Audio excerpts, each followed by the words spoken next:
drunk at a party, pregnant by a stranger. Then she found out he's a billionaire, 7-star hotel owner. Hi, my very beautiful family.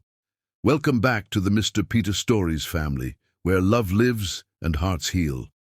How are you, my faithful, strong, and deeply beautiful souls? I hope you're holding on, even if it's just by a thread. Please know that I'm thinking of you, praying for you, and loving you, always. Today I want to lift a gentle prayer for my beautiful sisters who are carrying silent pain, for those who wear a smile outside but cry behind closed doors, for anyone walking through life's storms feeling unseen and unheard. This prayer is for you. Oh, loving Father, please hold the hands of your daughters and sons who feel alone tonight, wipe their silent tears and whisper to their hearts, you are not forgotten. Replace their pain with peace, their fear with faith, and their sadness with the sweet warmth of your love. Surround them with comfort, bring calm to their chaos, and remind them they are worthy of joy, of healing, of happiness. Let them know we are one family, and they are never, ever alone. Amen. My precious family, I want to feel you closer. Please tell me, where are you watching from right now? Let's share, connect, and grow even deeper as a family. And if today's message touched your heart even a little, please like this video. It helps more hearts find our family. And if it didn't, that's perfectly okay. You're still my family, and I love you endlessly. Now, let's begin this story, hand in hand, with love. The weight of exhaustion clung to Choco Starrett's shoulders as she navigated the gleaming corridors of the Grand Meridian Hotel. Her reflection caught in the polished marble floors, dark skin, luminous even under the harsh lights, curls carefully pinned back, beauty undimmed despite the fatigue shadowing her amber eyes. At 26, she carried herself with a quiet dignity that belied the chaos of her circumstances. 3 jobs, an ailing grandmother, medical bills that multiplied like weeds after rain, and now a last-minute catering shift at the city's most exclusive hotel because she couldn't afford to turn down triple her usual pay. Just breathe through it, she whispered to herself, adjusting the borrowed uniform that wasn't quite her size. One night at a time, the Grand Meridian ballroom opened before her like a scene from a dream she'd never dared to have. Crystal chandeliers cascaded from ceilings adorned with hand-painted murals. Fragrant floral arrangements towered over tables draped in silk. The air itself seemed infused with privilege, expensive perfumes, aged whiskey, and the quiet confidence of those who had never wondered if they could afford tomorrow. For 3 hours, Choco moved like a shadow among the glittering guests. She poured champagne, offered canapes, and made herself forgettable until she couldn't be forgotten. She felt it first, a warmth spreading across her skin as tangible as sunlight. When she turned, champagne bottle poised mid-pour, her eyes collided with his across the crowded room. Time seemed to stutter, the noisy chatter of the ballroom fading to a distant hum. He stood apart from the other guests, not in isolation, but in distinction. Tall and broad-shouldered, his presence commanded attention without demanding it. His dark suit was impeccably tailored, but it was his eyes that arrested her, deep and searching, seeing beyond her uniform to the woman beneath. Choco quickly lowered her gaze, focusing intently on filling the glass before her. But her hands, usually so steady, trembled slightly, causing a few drops to splash onto the pristine tablecloth. "I'm so sorry," she murmured to the guest, who merely waved dismissively without looking up from her conversation. When Choco dared to glance up again, he was still watching her, the hint of a smile playing at the corners of his mouth. Unlike the other men who had looked at her that way, with entitlement or condescension, his gaze held something different. Curiosity, appreciation, and something else she couldn't name that made her heart flutter against her ribs like a caged bird. She forced herself to continue working, moving from table to table with practiced efficiency. Yet she remained acutely aware of him, her body sensing his location in the room as if they were connected by an invisible thread. An hour later, as she slipped out onto the terrace for a moment of respite, the night air cool against her flushed skin, she heard footsteps behind her. "The stars are particularly bright tonight," a deep voice observed, "though they have competition." Choco turned to find him standing a respectful distance away, 2 flutes of champagne in his hands. Up close, she could see the rich brown of his eyes, the strength in his jawline, the small scar that cut through his left eyebrow, adding character to his handsome face. "I'm not supposed to drink on the job," she replied, straightening her shoulders. He smiled then, a genuine expression that transformed his face and sent a wave of warmth through her chest. "I suspected as much. The second glass was just a pretext to talk to you." He extended 1 flute toward her. "But perhaps you'd join me after your shift ends."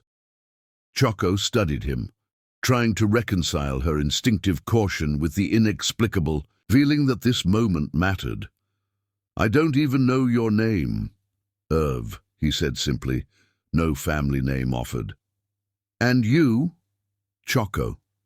She hesitated before adding, "Stareet." "Choco Stareet," he repeated, as if tasting her name. "Beautiful and distinctive. It suits you." Under normal circumstances, she would have deflected such a comment, but something about the sincerity in his voice disarmed her practiced defenses. "My shift ends at midnight," she found herself saying, surprising herself with her boldness. His smile deepened, reaching his eyes. "I'll be in the hotel lounge." She should have said no, should have remembered all the reasons why men like him didn't seriously pursue women like her, should have recalled every hard lesson life had taught her about hoping for more than what was practical. Instead, when her shift ended at midnight, she changed into the simple black dress she'd brought for the journey home, let her curls fall loose around her shoulders, and applied a touch of the lip gloss she kept in her bag. He was waiting in the lounge as promised, no longer in his formal attire, but in dark jeans and a crisp white shirt that emphasized the warm umber tone of his skin. When he saw her, he stood, and the look that crossed his face, one of genuine appreciation, made her pulse quicken. They talked for hours, first in the quiet corner of the hotel lounge, then walking along the moonlit gardens that surrounded the property. Irv spoke about traveling the world, but rarely mentioned work. Choco shared stories of her grandmother's wisdom and her own dreams of someday opening a community center for underprivileged youth, carefully omitting the financial struggles that kept those dreams firmly in the realm of fantasy.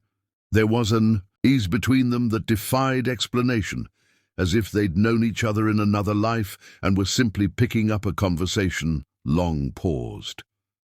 When rainfall interrupted their garden stroll, they ran laughing to the shelter of a gazebo, droplets clinging to her eyelashes and his hair. In the intimate space, with rain creating a curtain around them and the scent of jasmine heavy in the air, the tension that had been building between them all night crystallized into something undeniable. "I should go," Choco whispered, though everything in her rebelled against the thought. "It's late." "Stay," Irv said softly, his hand finding hers in the shadows. "Not because I'm asking, but because you want to." His touch sent electricity racing up her arm, awakening every nerve ending in its path. When he leaned closer, giving her time to pull away, she instead closed the distance between them. Their first kiss was gentle, a question, an invitation. The second was a response, an acceptance. The third was a conversation without words, expressing everything they hadn't yet said. When he whispered against her lips, "Come upstairs with me," Choco knew she should consider all the practical reasons to say no. Instead, she listened to the voice in her heart that had been silent for too long, the one that recognized something rare and precious in this connection. "Yes," she answered, her voice steady despite the trembling of her heart. In his suite, with moonlight filtering through gauzy curtains and the rain providing a gentle soundtrack, they discovered each other slowly, reverently. His hands traced her curves with appreciation, his lips followed with devotion. Her fingers mapped the contours of his body, learning what made him sigh with pleasure. There was no rush, no fumbling uncertainty. Just two souls recognizing something eternal in a moment that should have been fleeting. Later, as she lay in his arms, her head resting on his chest, listening to the steady rhythm of his heartbeat, Choco tried not to think about tomorrow, about returning to her reality of endless shifts and mounting bills, about the fact that men like Irv, men who stayed in presidential suites and wore watches that cost more than her annual rent, didn't build futures with women who juggled 3 jobs to make ends meet. "What are you thinking?" he murmured into her hair, his fingers tracing lazy patterns along her spine.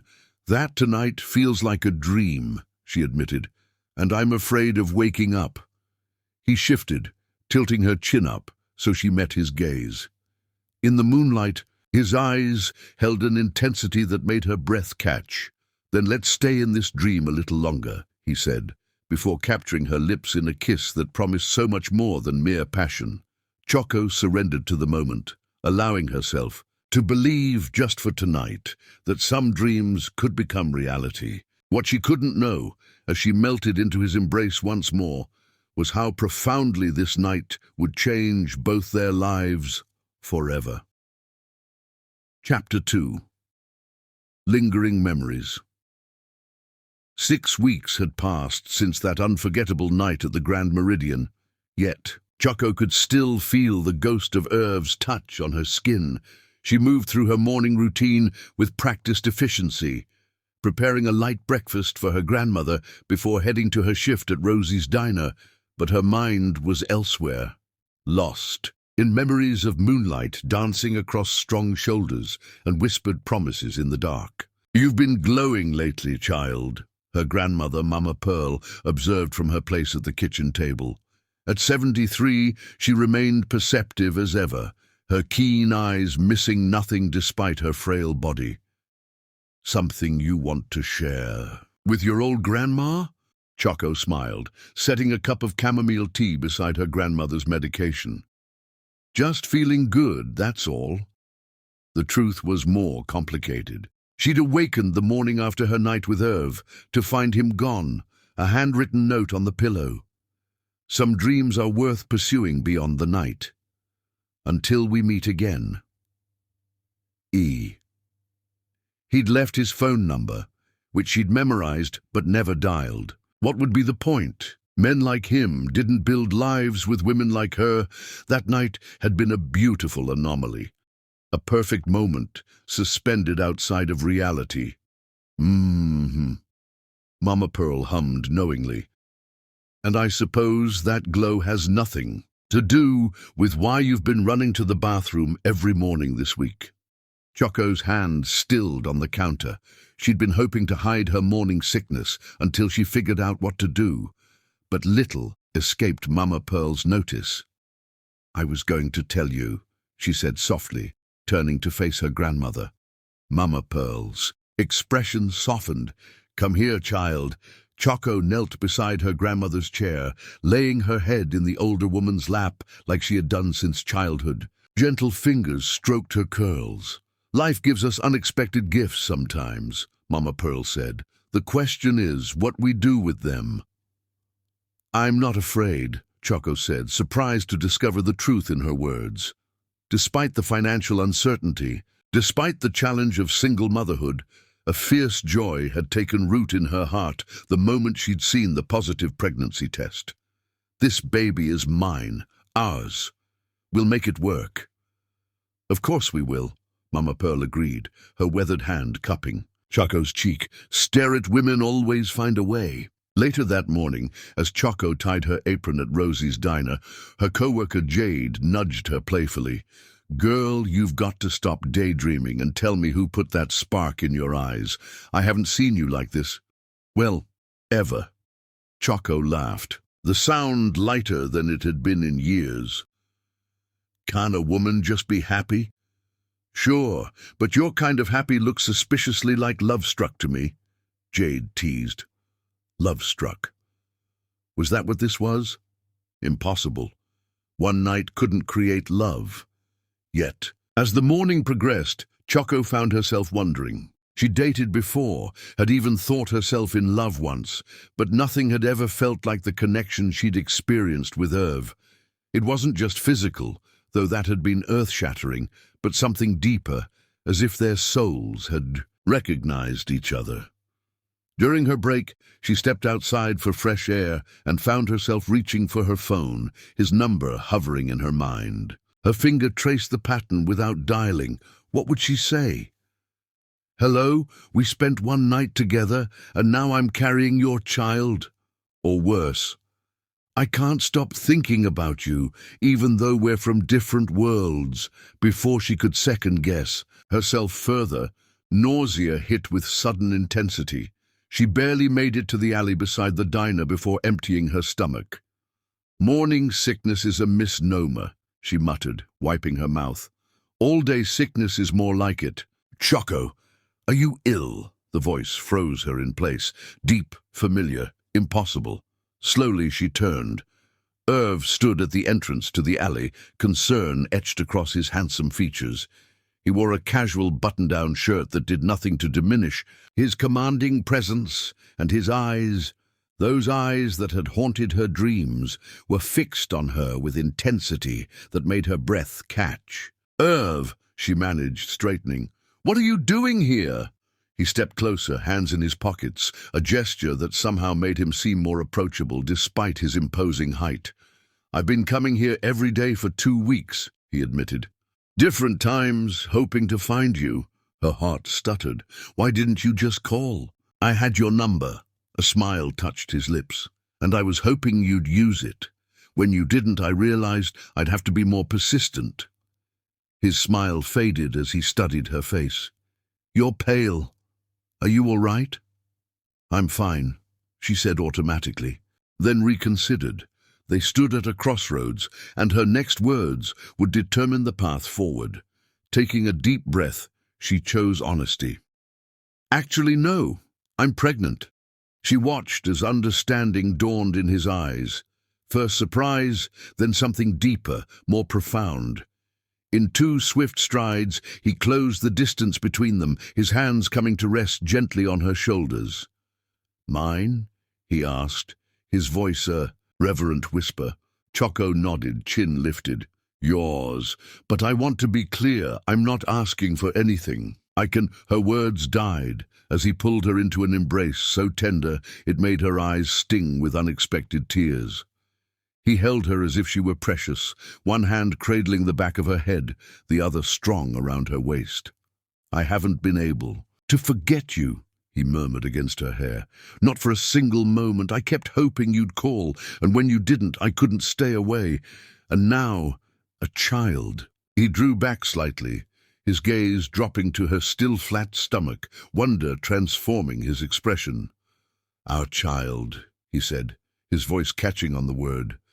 Something unfurled in Choco's chest, a tightly bound hope she hadn't allowed herself to acknowledge. You're happy about this?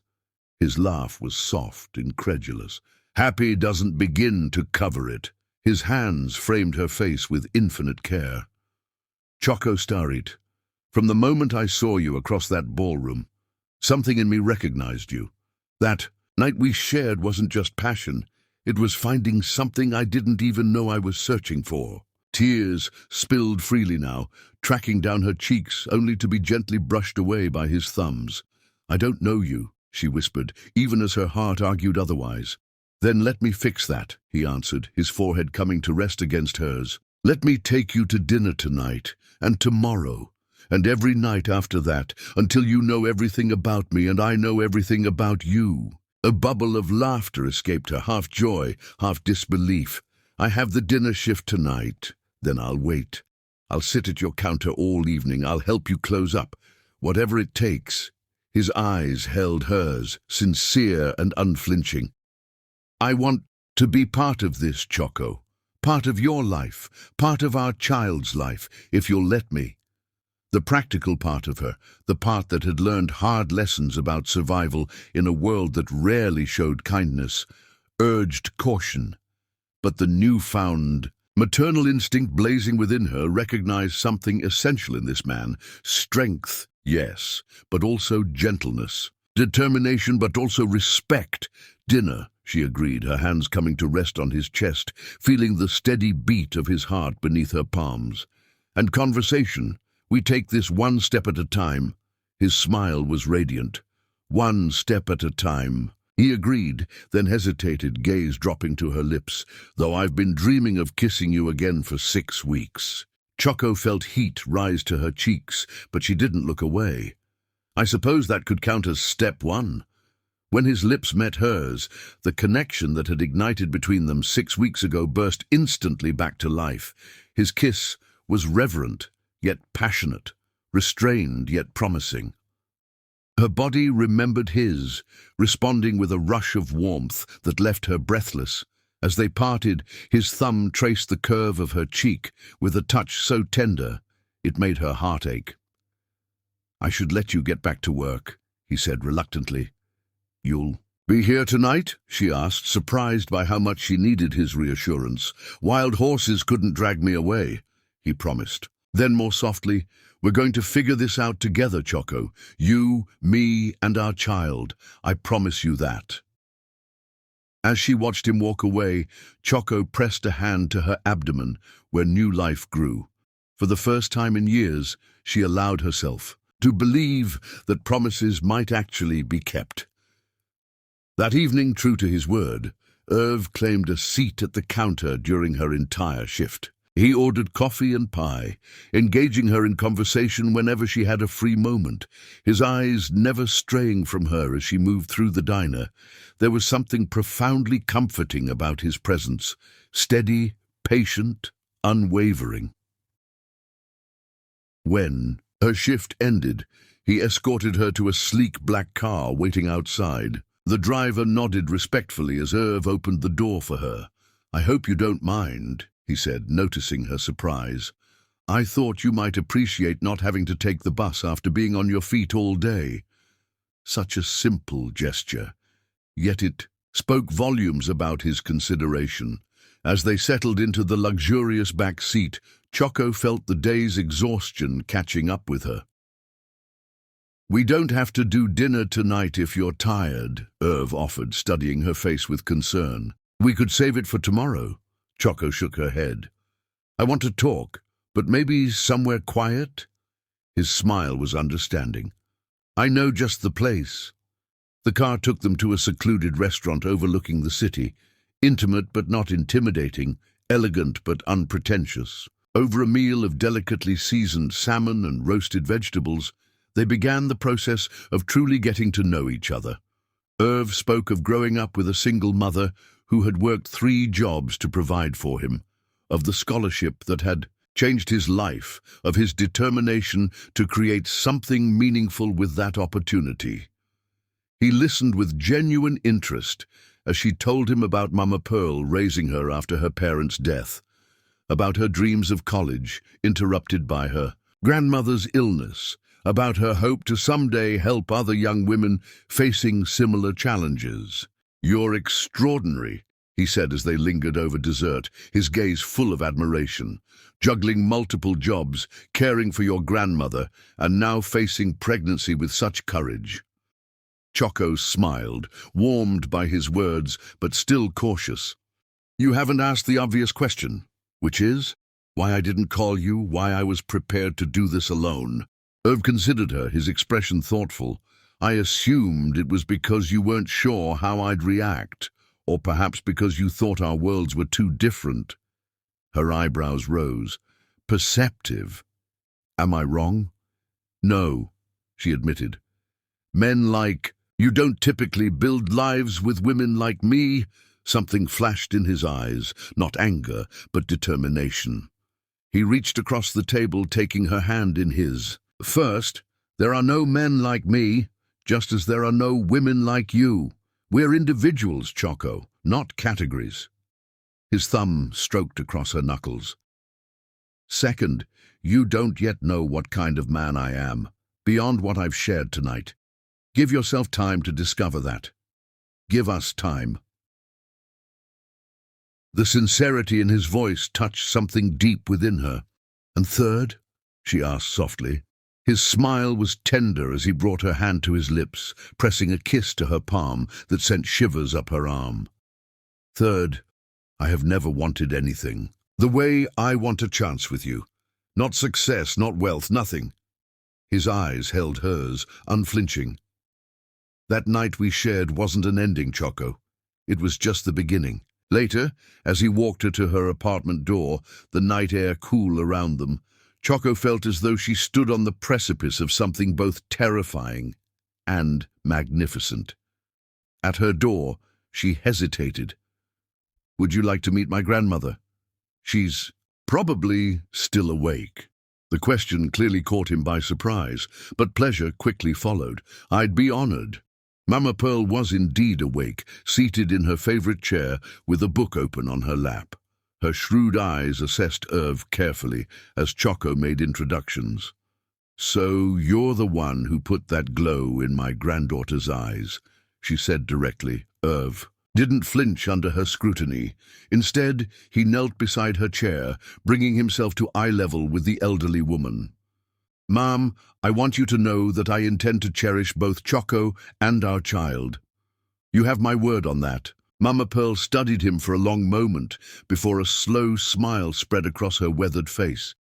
"Good, because that girl is my heart, walking around outside my body, and that baby is my future." "Mine too," Irv said simply, after he left, promising. To pick Choco up for breakfast the next morning, Mama Pearl took her granddaughter's hand. "That man looks at you the way rain looks at the earth," she said softly, "like you're everything he's been waiting for." Choco smiled, a new confidence settling in her chest where uncertainty had lived for so long. "I know." That night, as she lay in bed, hand resting on her stomach, Choco allowed herself to envision a future different from the one she'd resigned herself to. A future bright with possibility, rich with love, secure in the knowledge that she was no longer facing life's challenges alone. For the first time in years, she fell asleep without worry, shadowing her dreams, carried instead on waves of hope for the journey ahead. Chapter 3. Unveiled Truth 2 weeks into their whirlwind. Romance. Choco marveled at how seamlessly Irv had integrated himself into her life. Each morning, his driver would appear to take her to her prenatal appointments before dropping her at work. Every evening, he would be waiting when her shift ended, ready to whisk her away for dinner or, when she was too exhausted, bringing gourmet meals to her apartment. Yet, questions lingered. He never discussed his job beyond vague references to the hospitality industry. His clothes were clearly expensive, his watch alone worth more than her annual salary, but he deflected questions about his finances with practiced ease. Tonight, as they strolled hand in hand through the botanical gardens, moonlight silvering the path before them, Choco decided it was time for truth. "You know everything about me," she said, stopping beneath a flowering trellis. "My struggles, my dreams, the cereal I eat for breakfast. Yet I realize I know almost nothing concrete about you." Irv's fingers tightened slightly around hers. In the moonlight, his expression was both tender and resolute. "You're right," he said softly. "And you deserve the whole truth." He guided her to a secluded bench overlooking a koi pond. "I've been trying to find the right moment, the right words." Choco's heart quickened. "Just say it, whatever it is." He took both her hands in his. "My full name is Irvington Whitecoat III. I'm the owner and CEO of White Luxury Hotels International." The name registered immediately. white luxury hotels, the empire of exclusive resorts spanning 5 continents, including the Grand Meridian, where they'd first met.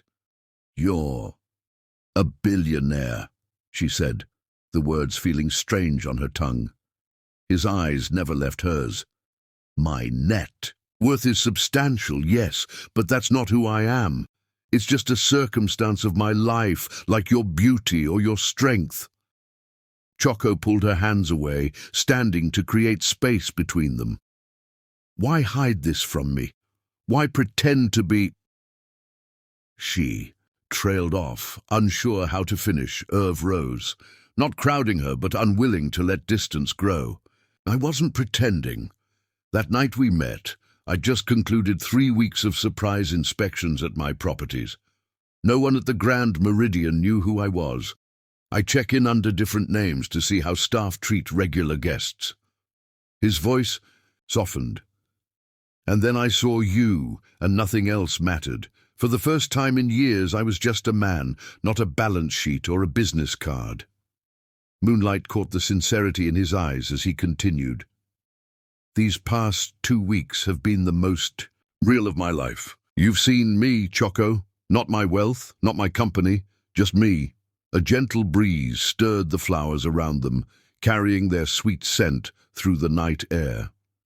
Choco studied him, seeing past the expensive clothes to the man who had held her hair back during morning sickness, who listened with genuine interest to her grandmother's stories, who looked at her with such reverence it made her heart ache. "I understand why you might be angry," he said quietly, "but please believe that I never meant to deceive you. I just wanted a chance for you to know the man before the mogul." Choco took a step toward him, then another. "I'm not angry," she realized. Aloud. "I'm processing.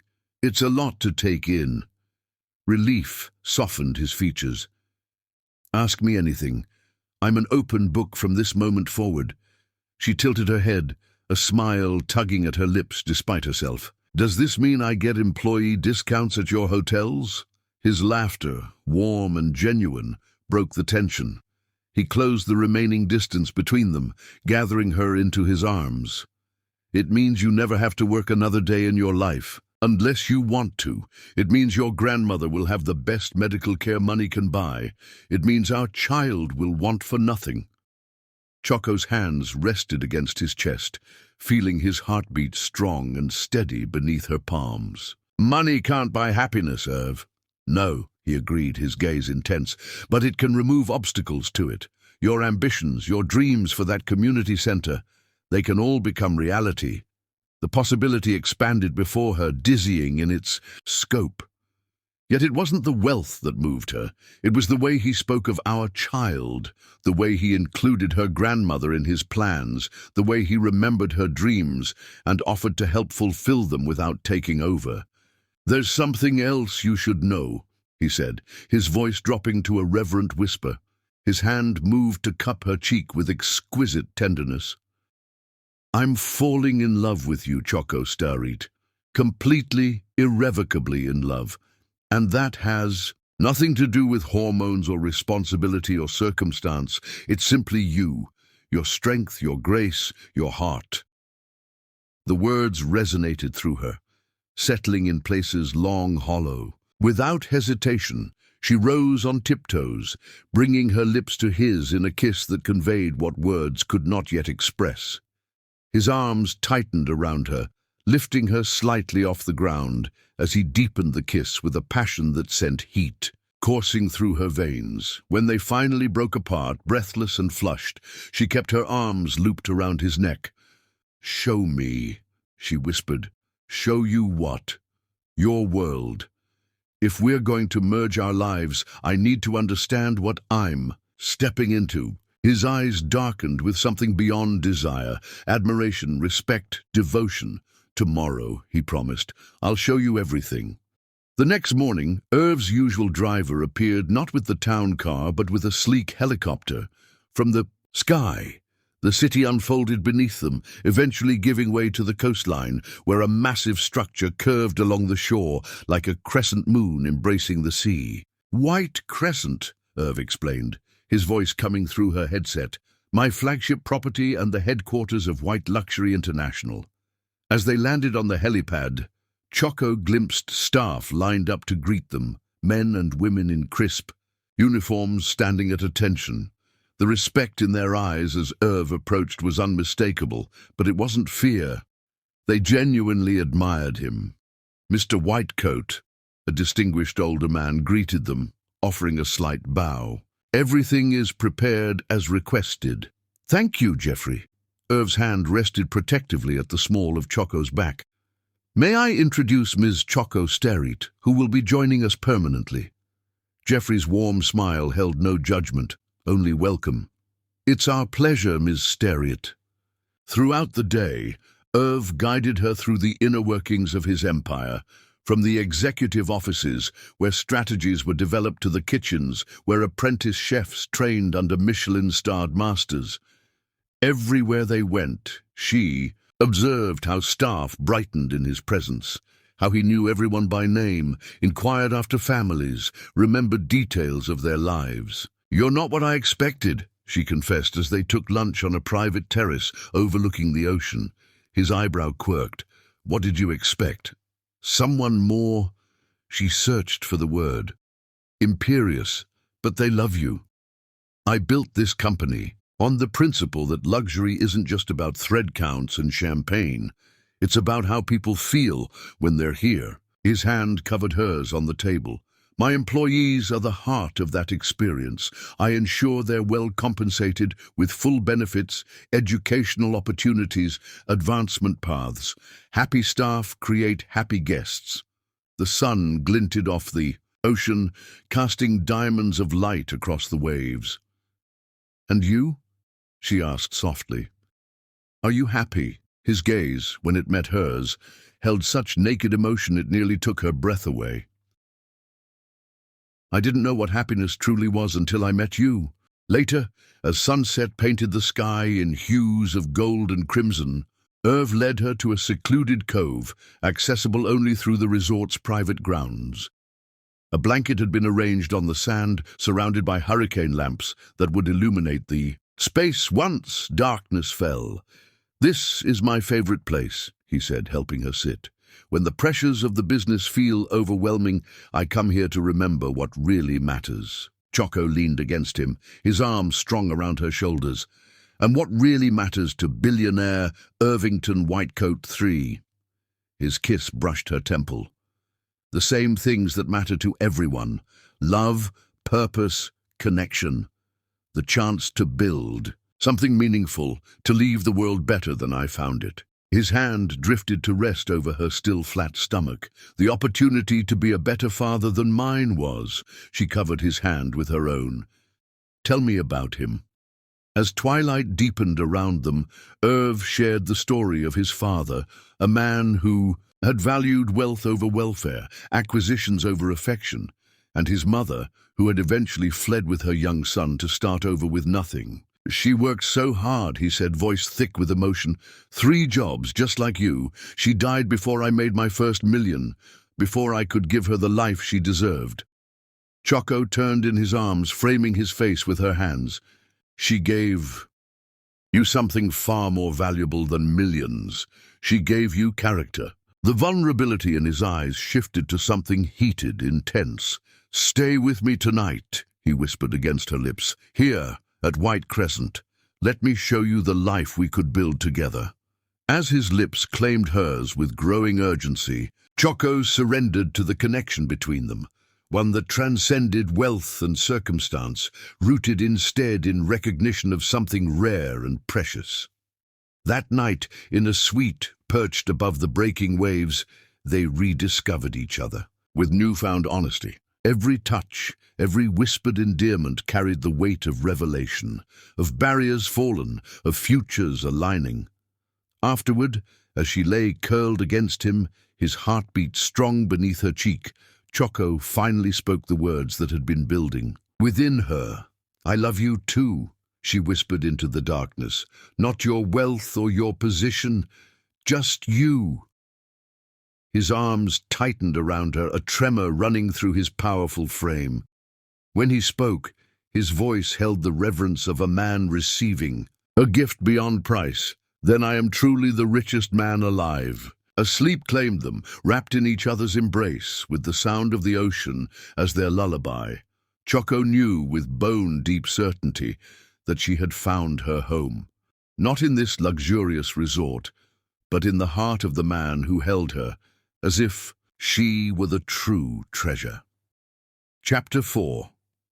Two hearts, one path. Morning sunlight streamed through floor-to-ceiling windows, bathing the master suite of White Crescent's presidential penthouse in golden light. Choco stirred, momentarily disoriented by the silken sheets and panoramic ocean view before the solid warmth of Irv's body against hers brought everything into focus. "Good morning, beautiful," he murmured against her ear, his arm tightening protectively. Around her waist, hand splayed across her stomach, where their child grew. She turned in his embrace, taking in the sight of him in the morning light. Strong features relaxed in contentment, dark hair tousled from sleep, eyes warm with adoration. The intimacy of waking beside him felt both new and somehow ancient, as if they'd done this in countless lifetimes before. "I could get used to this view," she said, smiling. "The ocean, you." His kiss was gentle, reverent, before deepening with a passion that still took her breath away. When they finally broke apart, his forehead rested against hers, their breaths mingling in the quiet morning air. "I have something to show you today," he said, tracing the curve of her cheek. "Something important." An hour later, after a breakfast served on their private terrace by an attentive staff who treated Choco with the same deference they showed Irv, they were back in the helicopter. This time, they flew inland, over neighborhoods that gradually transformed from urban sprawl to exclusive estates nestled among rolling hills. The helicopter descended toward a property that took Choco's breath away, acres of manicured grounds surrounding a home that managed to be both impressively grand and surprisingly welcoming, with warm stone and extensive gardens softening its imposing architecture. "Welcome to Whitecoat Estate," Irv said as he helped her from the helicopter. "My family home, or rather the home I rebuilt on the land where my grandfather's house once stood." Inside, the mansion revealed itself to be both luxurious and livable. Sunlight poured through strategically placed windows, illuminating spaces designed for comfort rather than ostentation. As Irv led her through room after room, Choco noticed a theme. Each space was beautifully appointed, yet designed to accommodate family living. "This place is incredible," she admitted, running her hand along a mahogany banister as they climbed the grand staircase. "But it feels empty." "It is," he acknowledged, squeezing her hand. "I built it with a family in mind, but until now I've had no one to share it with." At the top of the stairs, he led her down a corridor to double doors at the end. "This is what I wanted to show you." The room beyond took her breath away, a master nursery suite with an adjoining bedroom, decorated in soothing tones of cream and gold. A hand-painted mural of a serene forest covered one wall, while another held shelves already filled with children's books.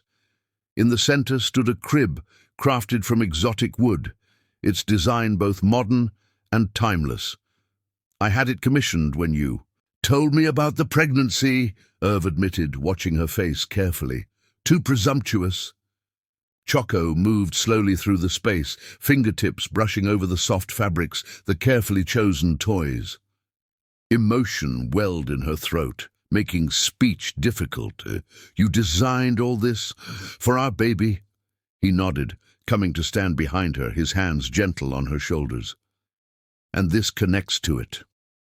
He guided her to a door that opened into another suite, a bedroom and sitting area decorated in rich jewel tones that somehow perfectly matched her taste. "For your grandmother. I wanted her close to us, to her great-grandchild, but with her own space." Tears spilled freely now as Choco turned in his arms. "You thought of everything." "I'm trying to," he said, wiping her tears with his thumb. "There's A medical suite downstairs where her nurse could live. The elevator ensures she won't have to navigate stairs, and this entire wing gets morning sunlight. I remember you mentioned how much he loves to read by natural light. The thoughtfulness behind his planning touched her more deeply than any grand romantic gesture could have. This wasn't about his wealth.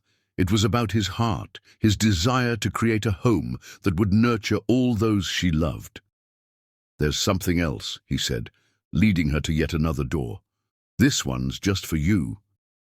The room beyond was smaller, but exquisite, a perfectly proportioned artist's studio with north-facing windows that would provide ideal light, easels of varying sizes, and cabinets that, when opened, revealed art supplies of the highest quality.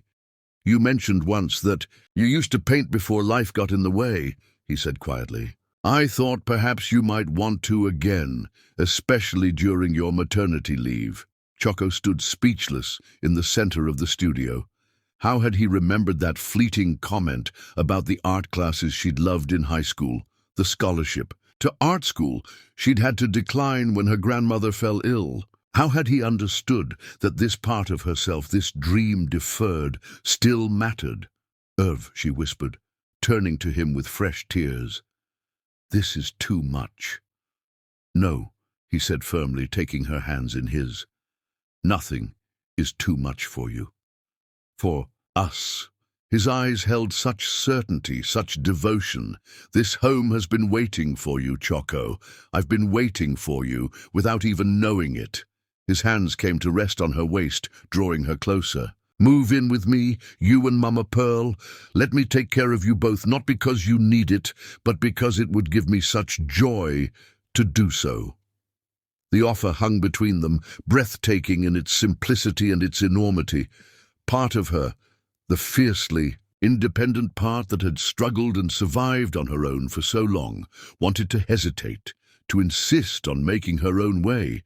But the wiser part recognized that accepting love wasn't the same as surrendering strength. "Yes," she said, the single word carrying the weight of 1,000 possibilities. His smile was radiant as he lifted her, spinning them both in a circle of pure joy before setting her gently back on her feet. "When?" he asked, already reaching for his phone. "I can arrange everything, movers, transportation for Mama Pearl, whatever you need." Choco laughed, covering his hand with hers. "Slow down. We should ask Mama Pearl first, don't you think?"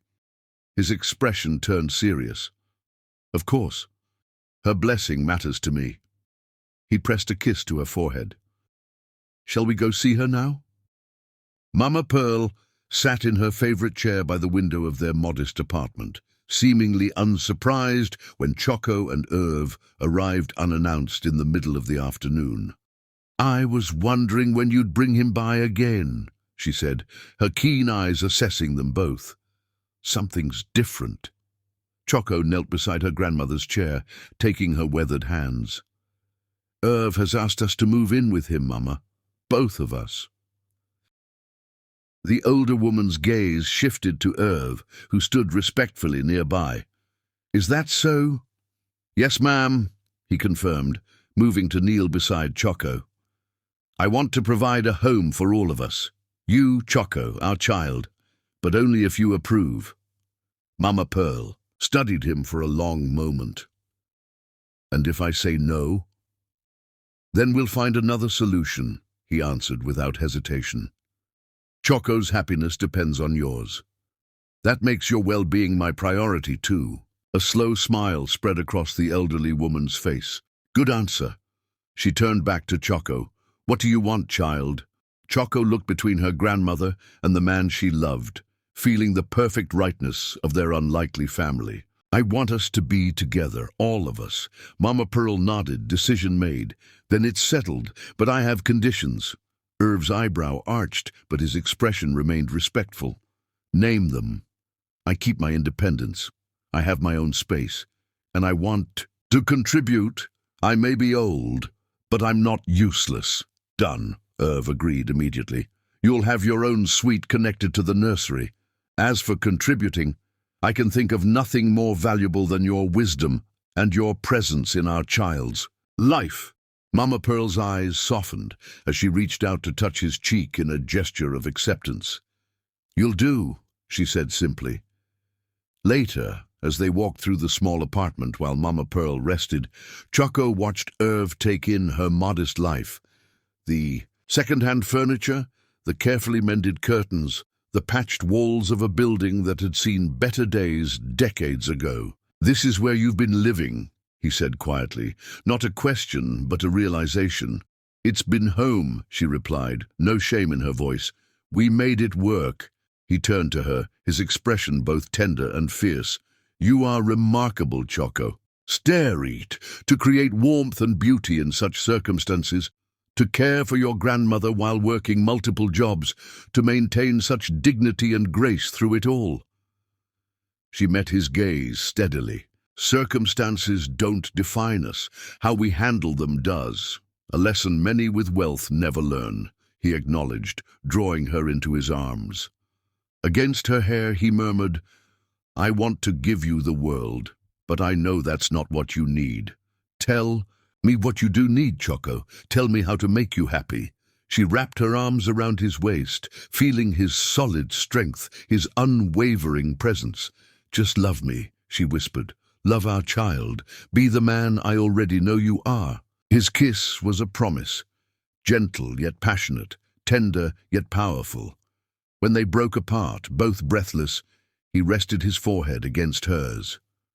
"Always." The transition happened with astonishing speed and efficiency. Within a week, the apartment was packed up, Mama Pearl's medical needs arranged, and their few precious possessions transported to White Coat Estate. Irv handled every detail personally, ensuring Mama Pearl's comfort at every step, and treating their modest belongings with the same care he might give priceless artifacts. On their first night in their new home, after Mama Pearl had been settled, in her suite with her favorite quilt on the bed and her books arranged just as she liked them, Choco found herself standing on the terrace outside the master bedroom, gazing across the moonlit grounds. Irv joined her, wrapping his arms around her from behind, his hands coming to rest on the slight curve of her belly that had just begun to show. "Regrets?" he asked softly. She leaned back against his chest, feeling the steady beat of his heart. "None." "Tomorrow, the doctor comes for Mama Pearl's first checkup here. And in the afternoon, I've arranged for your first prenatal appointment with the best obstetrician in the country." Choco turned in his arms, looping her hands behind his neck, always taking care of everyone. His smile held a hint of vulnerability she rarely saw. "I've spent years building an empire. Now all I want is to build a family with you." As she rose on tiptoes to kiss him, Choco marveled at the journey that had brought them here, from a chance meeting at a luxury hotel to this moment of perfect belonging. His hands slid lower, cupping her backside and lifting her effortlessly, as the kiss deepened, becoming hungry, needful. "Bed," she murmured against his lips, and he carried her there without breaking their embrace, laying her down with exquisite care. Their lovemaking that night was different, slower, more reverent, acknowledging the new life they'd created together and the future they were building. Every touch, every whispered endearment felt like a vow, a promise of devotion that transcended passion to become something sacred. Afterward, as they lay entwined, his hand protectively covering the small swell of her stomach, Choco felt a profound sense of rightness. "I never thought I could have this," she confessed into the darkness. "A love like this." His lips brushed her temple. "Nor did I. I had everything, yet nothing that truly mattered." His voice dropped lower, filled with wonder. "Until you." As sleep claimed them, wrapped in each other's arms in the home they would share. Choco's last conscious thought was that some journeys, the most important ones, couldn't be planned or predicted. They could only be recognized when your heart suddenly, inexplicably found its home in another's, and hers had found its home in Irv's. Chapter 5. Double Blessing, The private medical suite at Whitecoat Estate hummed with quiet efficiency as Dr.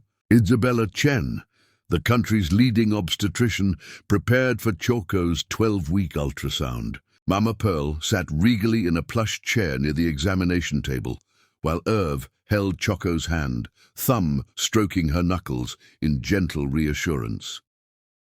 "Nervous?" he whispered, pressing a kiss to her temple. Choco smiled, squeezing his hand. "Excited. I finally get to see our baby." Dr. Chen smiled as she applied the cool gel to Choco's slightly rounded abdomen. "Let's take a look at your little one, shall we?" The room fell silent as the ultrasound wand glided across Choco's skin. Seconds later, a rhythmic swooshing filled the room, the rapid heartbeat of their child bringing tears to Choco's eyes. Irv's grip tightened, his expression one of wonder as he stared at the monitor. Dr. Chen's brow furrowed slightly as she moved the wand, adjusting the angle. She murmured, her focus intensifying. "Is something wrong?" Choco asked, anxiety suddenly replacing joy. The doctor's face broke into a radiant smile. "Not at all. Actually, I found something quite special." She turned the monitor so they could see better. "Do you see here? And here?" She pointed to two distinct shapes. "Congratulations, you're having twins." "Twins?" Choco and Irv spoke, in unison, disbelief coloring their voices. "Two strong heartbeats, two perfect little ones," Dr. Chen confirmed. "Identical twins, from the look of it." From her chair, Mama Pearl let out a joyful laugh. "Twins run in our family. My mother was a twin." She reached for Choco's free hand. A double blessing. Irv seemed momentarily speechless, his eyes fixed on the screen where their children, their sons, Dr. Chen soon confirmed, floated in perfect synchrony. When he finally looked at Choco, his eyes shone with unshed tears. "Two sons," he whispered, voice thick with emotion. "Choco, you're giving me two sons." The awe in his voice, the pure love in his expression, made her heart swell. This powerful man, who commanded a global empire, was undone by the sight of their unborn children. After Dr. Chen completed the examination, pronouncing both babies and mother in excellent health, she left them alone to process the news. Mama Pearl excused herself as well, murmuring something about calling her prayer circle with the good news.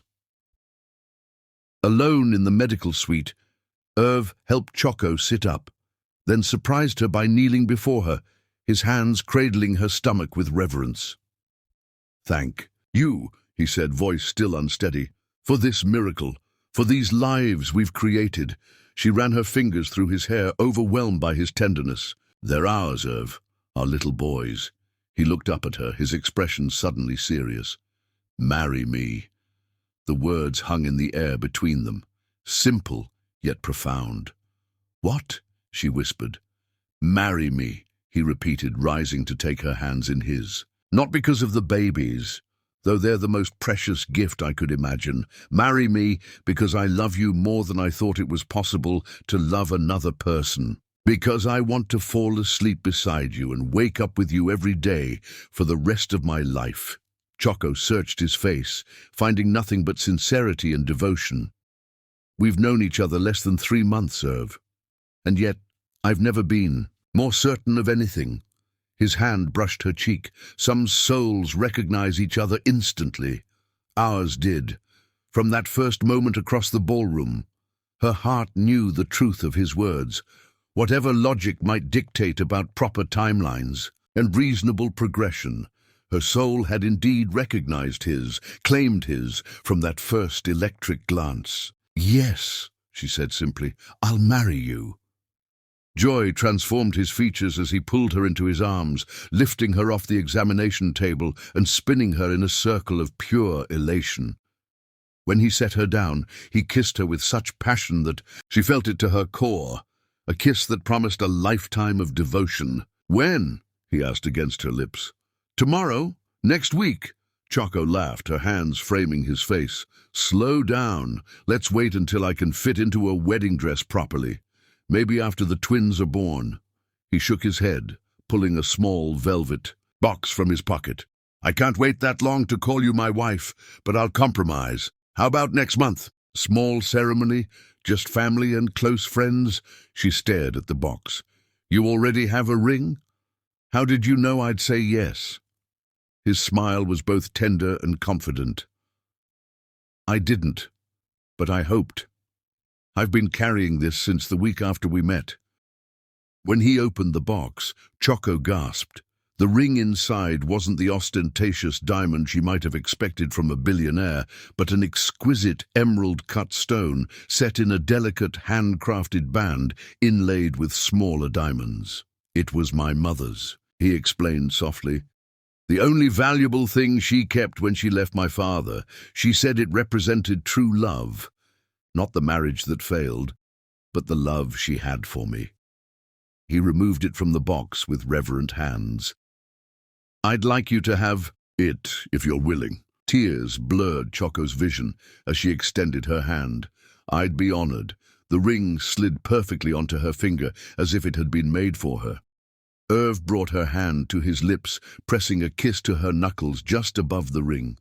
1 month, he said. Give me 1 month to make you officially mine. I'm already yours, she whispered.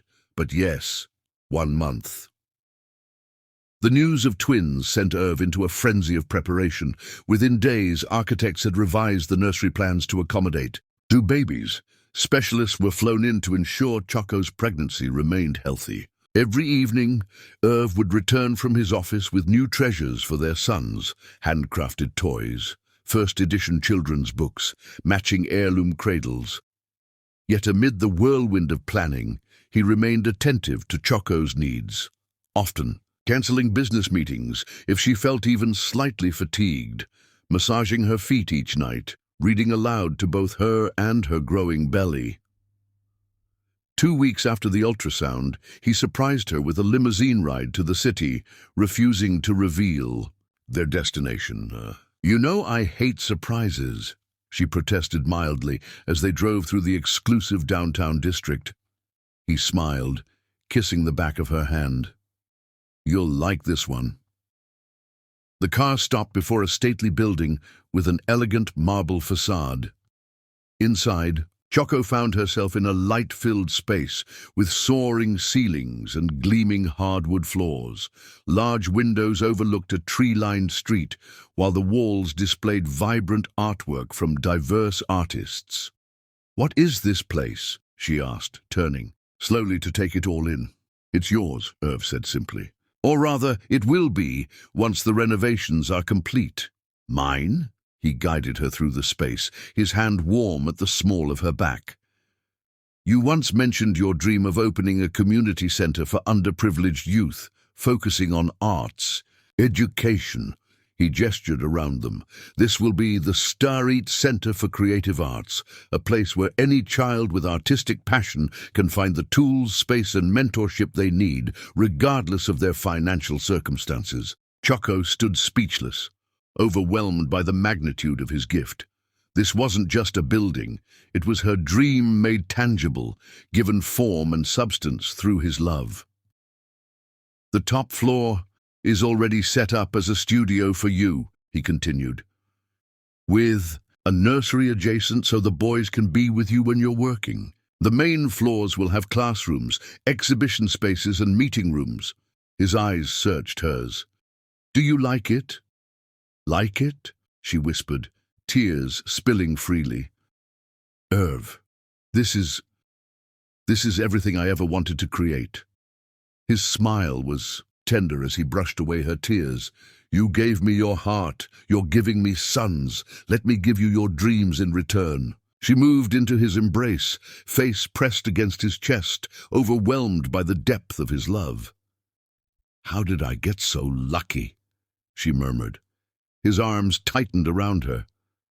I'm the lucky one, Choco. Every day with you is a gift I never thought I'd have. As he held her there, surrounded by the physical manifestation of his devotion, Choco realized that true wealth had nothing to do with money. True wealth was this: being loved so completely, so thoughtfully, by someone who saw your dreams as clearly as their own. Later that night, as they lay together in their bed, his hands tracing gentle patterns over her growing belly, Choco felt the first flutter of movement within her, their sons making their presence known. "They're moving!" she whispered, guiding Irv's hand to the spot. The wonder that transformed his face as he felt the faint stirring beneath his palm was something she knew she would remember forever. Pure, unadulterated joy illuminating his features. "My boys," he said softly, pressing a kiss to her stomach. "My family." As moonlight spilled across their bed, casting them in silver light, Choco sent up a silent prayer of gratitude for this unexpected journey, from a chance encounter in a luxury hotel to this perfect moment of belonging. Their path had been unconventional, swift, perhaps even improbable, but there was no doubting its rightness. In just 1 month, she would be Choco Whitecoat, wife to Irv, mother to twin sons, mistress of this estate. But titles and names mattered far less than the truth that bound them. They had found in each other not just passion, not just partnership, but home. And home, she knew, as she drifted to sleep in the protective circle of Irv's arms, was the greatest luxury of all. Chapter 6. Vows of forever dawn broke over Whitecoat Estate, painting the sky in hues of rose and gold. In the master suite, Choco stood before a full-length mirror, barely recognizing the woman who gazed back at her. The wedding gown, custom designed to accommodate her 4-month pregnancy, flowed around her in ethereal waves of silk and lace, emphasizing the gentle curve of her belly while accentuating her natural beauty. "You look like an angel, Mama," Pearl said from her seat by the window, her eyes glistening with tears. "Your parents would be so proud." Choco turned, the gown shimmering in the morning light. "Do you think so?" "I know so." The elderly woman beckoned her closer, taking Choco's hands in her weathered ones. "They're watching today, child. They see the wonderful woman you've become and the beautiful family you're creating." A knock at the door interrupted their moment. Jade, Choco's friend from the diner and her maid of honor, peeked in. "It's time, honey. Everyone's waiting in the garden." Taking a deep breath, Choco squeezed her grandmother's hands. "Let's get married." Outside, the estate gardens had been transformed into an enchanted setting for an intimate ceremony. White roses adorned trellises, forming a natural aisle, while musicians played softly from a discreet distance. Only 30 guests were in attendance, a handful of Irv's closest associates, Choco's friends from her various jobs, and the staff from Whitecoat Estate who had quickly become like family. At the end of the aisle stood Irv, breathtakingly handsome, in a tailored suit, his eyes never leaving the entrance where Choco would appear. Beside him, Jeffrey, his longtime butler and friend, served as best man. When the music shifted to the wedding march, Choco appeared on Mama Pearl's arm, both women moving slowly down the petal-strewn path. The collective intake of breath from the guests was audible, but Choco heard nothing beyond the beating of her own heart. Her gaze locked with Irv's, finding in his eyes everything she'd ever wanted: love, devotion, promise, home. As Mama Pearl placed Choco's hand in Irv's, she whispered to him, "Treasure her," before taking her seat of honor in the front row. "Always," he promised, his voice carrying clearly in the hushed garden. Rather than traditional vows, they had written their own. Irv spoke first, his deep voice steady, despite the emotion evident in his eyes. "Choco, before you, I had everything money could buy, but nothing of true value. You showed me what wealth really means, not in possessions but in love, freely given and received." His hand gently rested on her belly, where their sons grew. "You've given me the greatest gift, a family born of love. I vow to cherish you every day of our lives." to honor your strength and your heart, to walk beside you through whatever life brings. You are my heart, my home, my forever." Tears slipped down Choco's cheeks as she began her vows.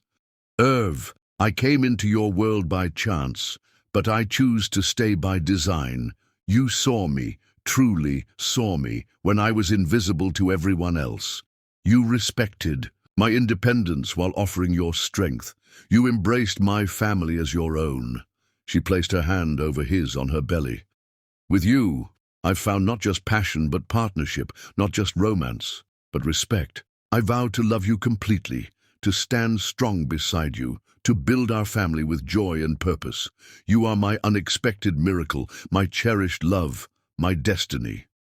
The exchange of rings, a simple platinum band for him, a wedding band crafted to complement her engagement ring for her, sealed their vows. When the officiant pronounced them husband and wife, Irv gathered her carefully in his arms, his kiss a perfect balance of tenderness and passion that earned applause from their guests. "Mrs. Whitecoat," he whispered against her lips. "Mr. Starreat," she teased back, making him laugh with delight.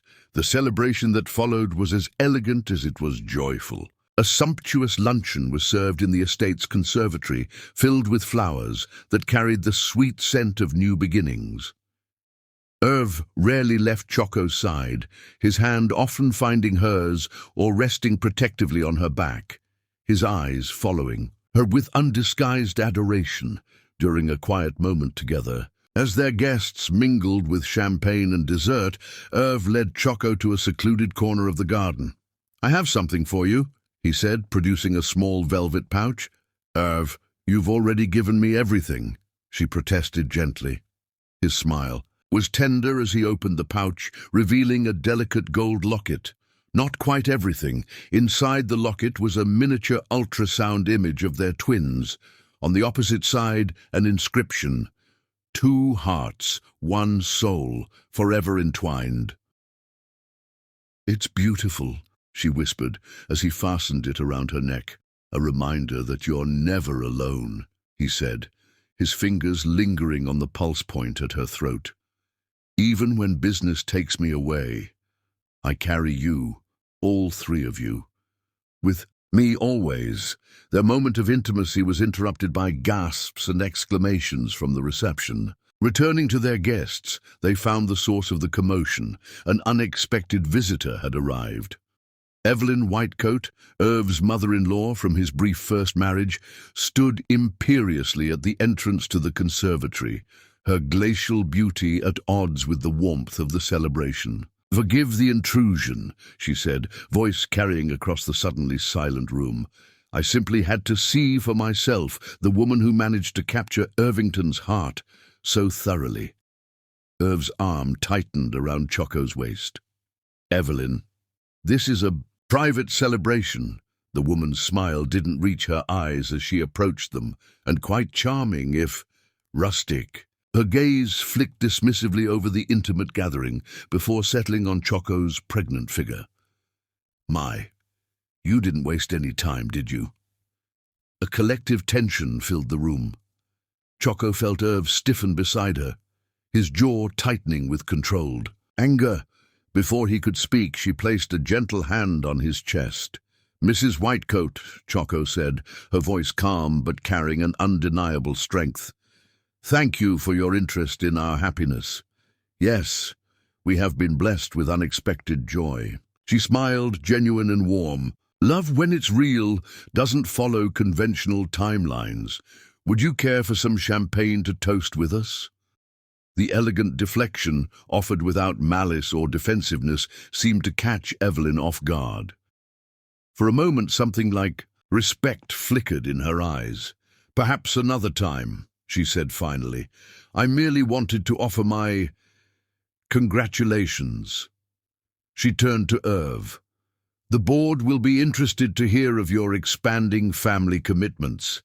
As she departed with the same dramatic flair with which she'd arrived, Mama Pearl made her way to Choco's side. "Now that," the elderly woman said with quiet pride, "is how a lady handles an insult, with grace and without lowering herself."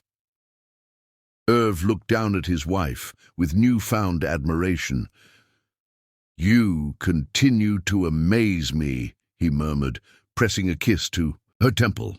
Choco smiled, her hand protectively covering her belly, where their sons had begun kicking vigorously, as if defending their mother.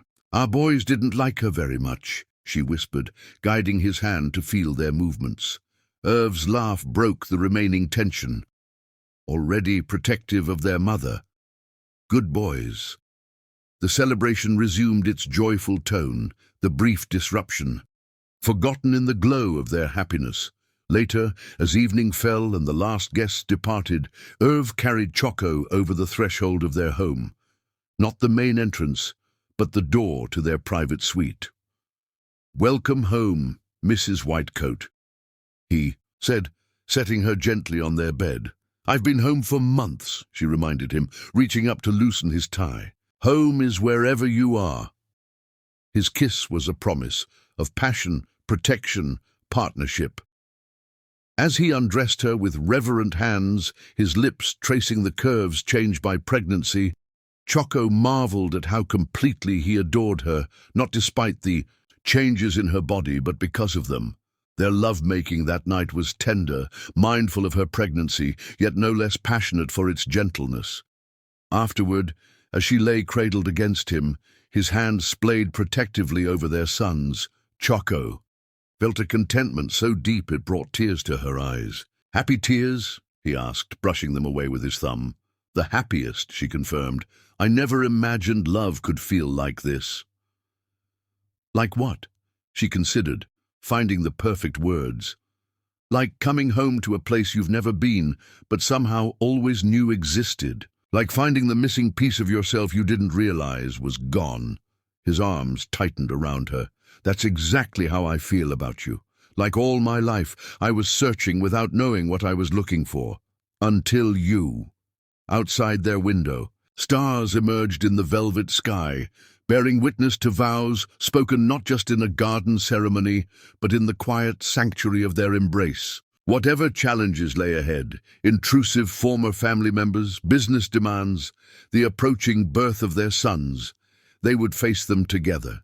Their love not a fragile thing to be protected, but a fortress strong enough to shelter them. Chapter 7. Heart and Hearth One. Month after their intimate wedding ceremony, with winter settling over Whitecoat Estate, Choco discovered a new side to her husband. Irv Whitecoat, the commanding tycoon who directed a global hospitality empire, could be found most evenings on his knees in the nursery, personally assembling the custom furniture he'd commissioned for their twins. "I could have staff do this," he admitted when she found him surrounded by parts for the second crib, instruction manual spread before him like battle plans. "But I want to build something for them with my own hands." At 5 months pregnant, Choco's body had blossomed beautifully with their sons. The curve of her belly, more pronounced with twins, made her move with a new deliberateness that Irv found utterly captivating. Where some men might have found their wife's changing body less attractive, his desire for her had only intensified, his touches more reverent, his gaze more appreciative. "You're staring again," she noted, settling carefully onto the window seat that overlooked the nursery's view of snow-covered gardens. He didn't deny it, his smile unabashedly adoring. "Can you blame me? You're more beautiful every day." The sincerity in his voice banished any lingering insecurities about her changing form. Since their first night together, Irv had consistently made her feel desired, but pregnancy had somehow deepened his attraction rather than diminishing it.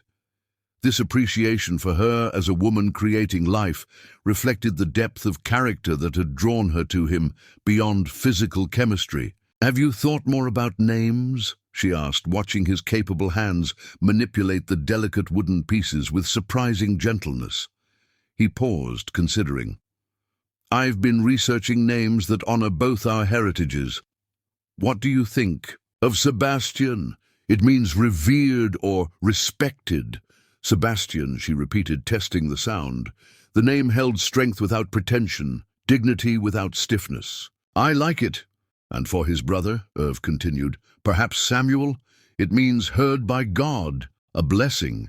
Choco placed both hands on her belly, where one of the twins chose that moment to deliver an emphatic kick. Sebastian and Samuel Whitecoat, she said softly. Strong names for our sons. Irv abandoned his project to kneel before her, his hands joining hers on the swell of their children. When both babies responded to his touch with synchronized movement, his expression transformed, with wonder. They know you already, she whispered, watching the play of emotions across his face. Of course they do, he replied, with absolute certainty. We're already connected, the four of us. These moments of quiet intimacy, building the nursery together, discussing names, feeling their sons move beneath their joined hands, had cemented their bond more profoundly than their passionate physical connection. Though that aspect remained vibrant, it was these shared preparations for parenthood that revealed the true depth of what was growing between them. December brought a light dusting of snow that transformed the estate grounds into a winter wonderland. As Christmas approached, Choco found herself wondering how to celebrate. Her modest traditions seemed inadequate for the grandeur of Whitecoat Estate, yet she wanted their first holiday as a married couple to reflect her values rather than mere opulence. Her concern proved unnecessary when Irv surprised her one evening, leading her to the estate's main hall, which had been transformed not with the formal decoration she'd expected, but with handcrafted ornaments and garlands reminiscent of those she'd described from her childhood. Jeffrey found artisans who could recreate your family's traditions, Irv explained, watching her face as she took in the paper stars, hand-dipped candles, and dried orange garlands that had been staples of her holidays with Mama Pearl. And your grandmother supervised to ensure authenticity. Mama Pearl emerged from behind the enormous tree, her weathered face alight with mischief. Told them exactly how it should be done, too. These fancy decorators nearly had heart attacks. The thoughtfulness of the gesture, this honoring of her humble traditions within the context of their privileged life, moved Choco deeply. Throughout their relationship, Irv had consistently demonstrated not just acceptance, but profound respect for her background, finding ways to incorporate its simplicity and meaning into their shared future. There's more, he said, guiding her, to a previously unused sitting room that had been converted into what he called their family heart, a cozy space with comfortable furnishings, a crackling fireplace, and walls adorned with photographs documenting their journey together. The formal rooms have their purpose, he explained, settling her onto a plush sofa perfectly positioned for her pregnant comfort. But this is for us, a place that feels like home, not a showcase. The room reminded her subtly of her apartment, with Mama Pearl, not in specific details, but in feeling, in the sense of comfortable intimacy that wealth often sacrificed for impression. That Irv had recognized her occasional discomfort with the estate's grandeur and created this sanctuary spoke volumes about his attentiveness to her unspoken needs. It's perfect, she whispered, suddenly overcome with emotion. It feels like home. Mama Pearl nodded approval from her new favorite armchair positioned near the fire. Man's got good sense, creating a proper hearth for his family. Some things money can't improve on.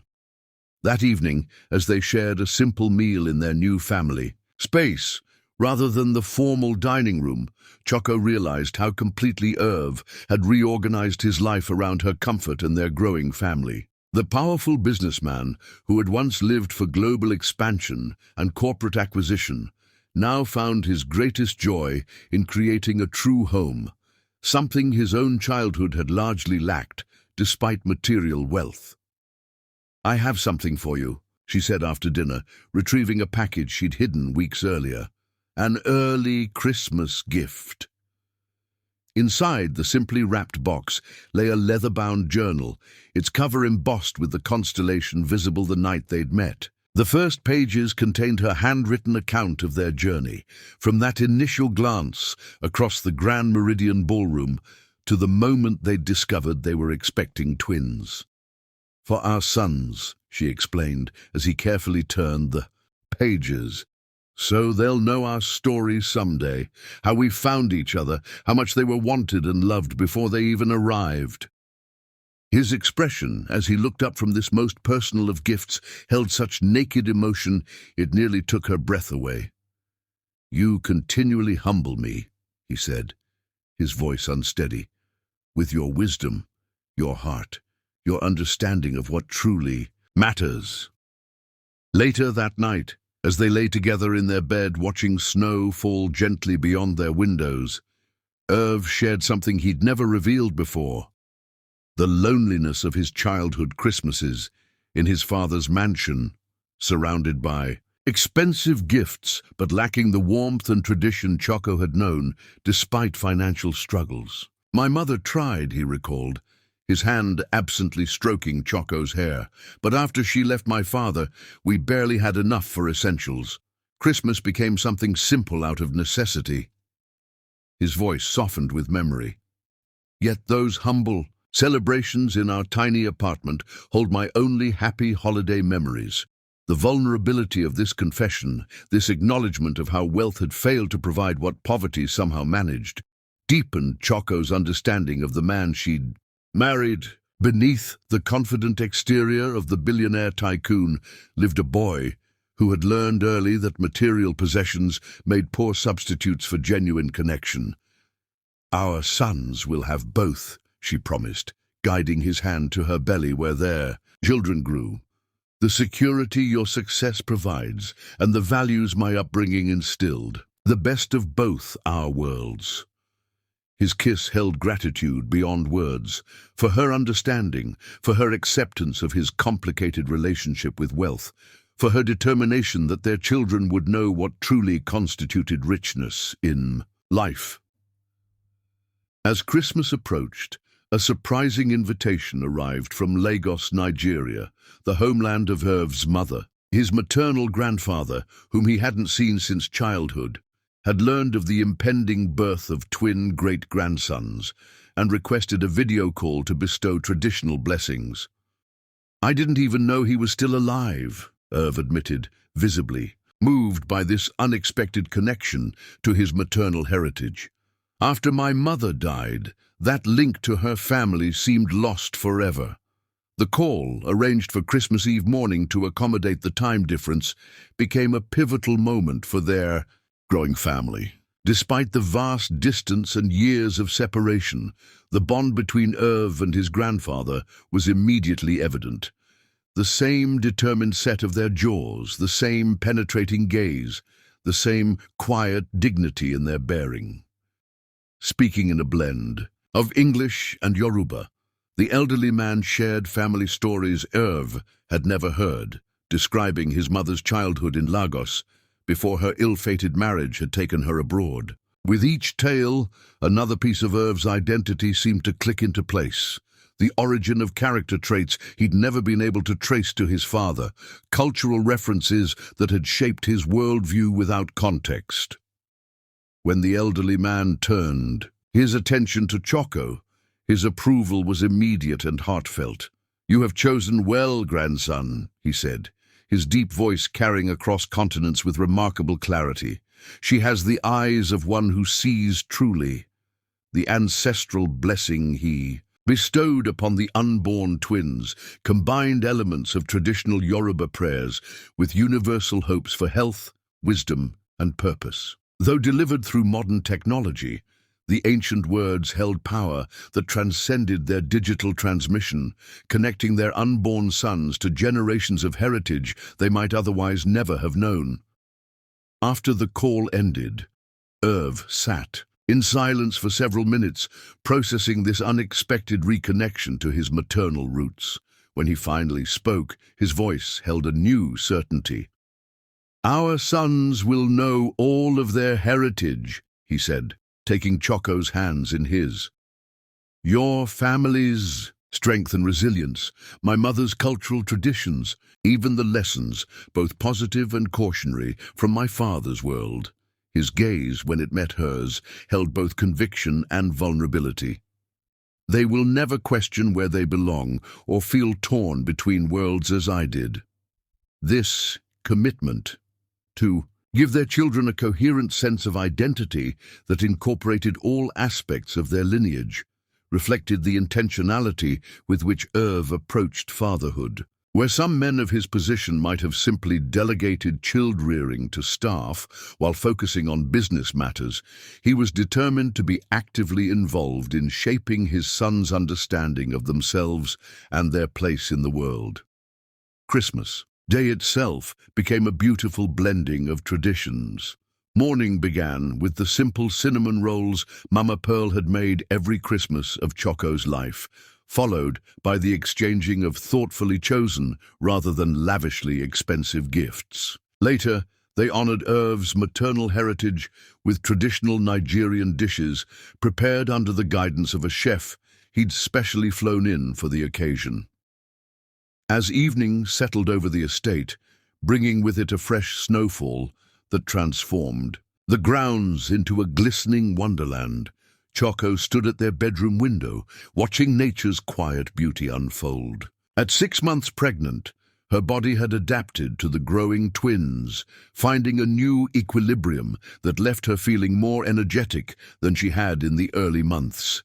Irv's arms encircled her from behind, his hands coming to rest on the swell of their sons. "Happy?" he asked, his breath warm against her ear. She leaned back against his solid strength, covering his hands with her own. "More than I thought possible," she admitted. "This time last year, I was working 3 jobs and worrying about making rent. Now, he prompted when she trailed off. She turned in his embrace to face him, her hands coming up to frame his beloved face. "Now I have everything that truly matters. Not the wealth or the estate, though I appreciate their security. But you, our sons growing strong, Mama Pearl healthy and content, purpose and passion in the arts center work." Her smile held a contentment that transcended circumstance, true richness. His kiss tasted of promise and passion, of a future being written with every breath they shared. As snow continued to fall beyond their windows, creating a cocoon of privacy around Whitecoat Estate, they celebrated Christmas night with the intimate connection that had drawn them together from the beginning. Bodies and hearts aligned in perfect harmony, their love creating a sanctuary more sacred than any cathedral. Outside, stars emerged between snow clouds, bearing witness to the miracle unfolding within the estate walls, not just the twins growing beneath Choco's heart, but the extraordinary love story that had created them, a story of chance, transformed into destiny through recognition, choice, and unwavering devotion. Chapter 8. Gilded Dreams. The 7th month of pregnancy transformed Whitecoat Estate into an unexpected creative sanctuary. Against Dr. Chen's initial concerns about overexertion, Choco had found her artistic inspiration flourishing alongside her growing belly.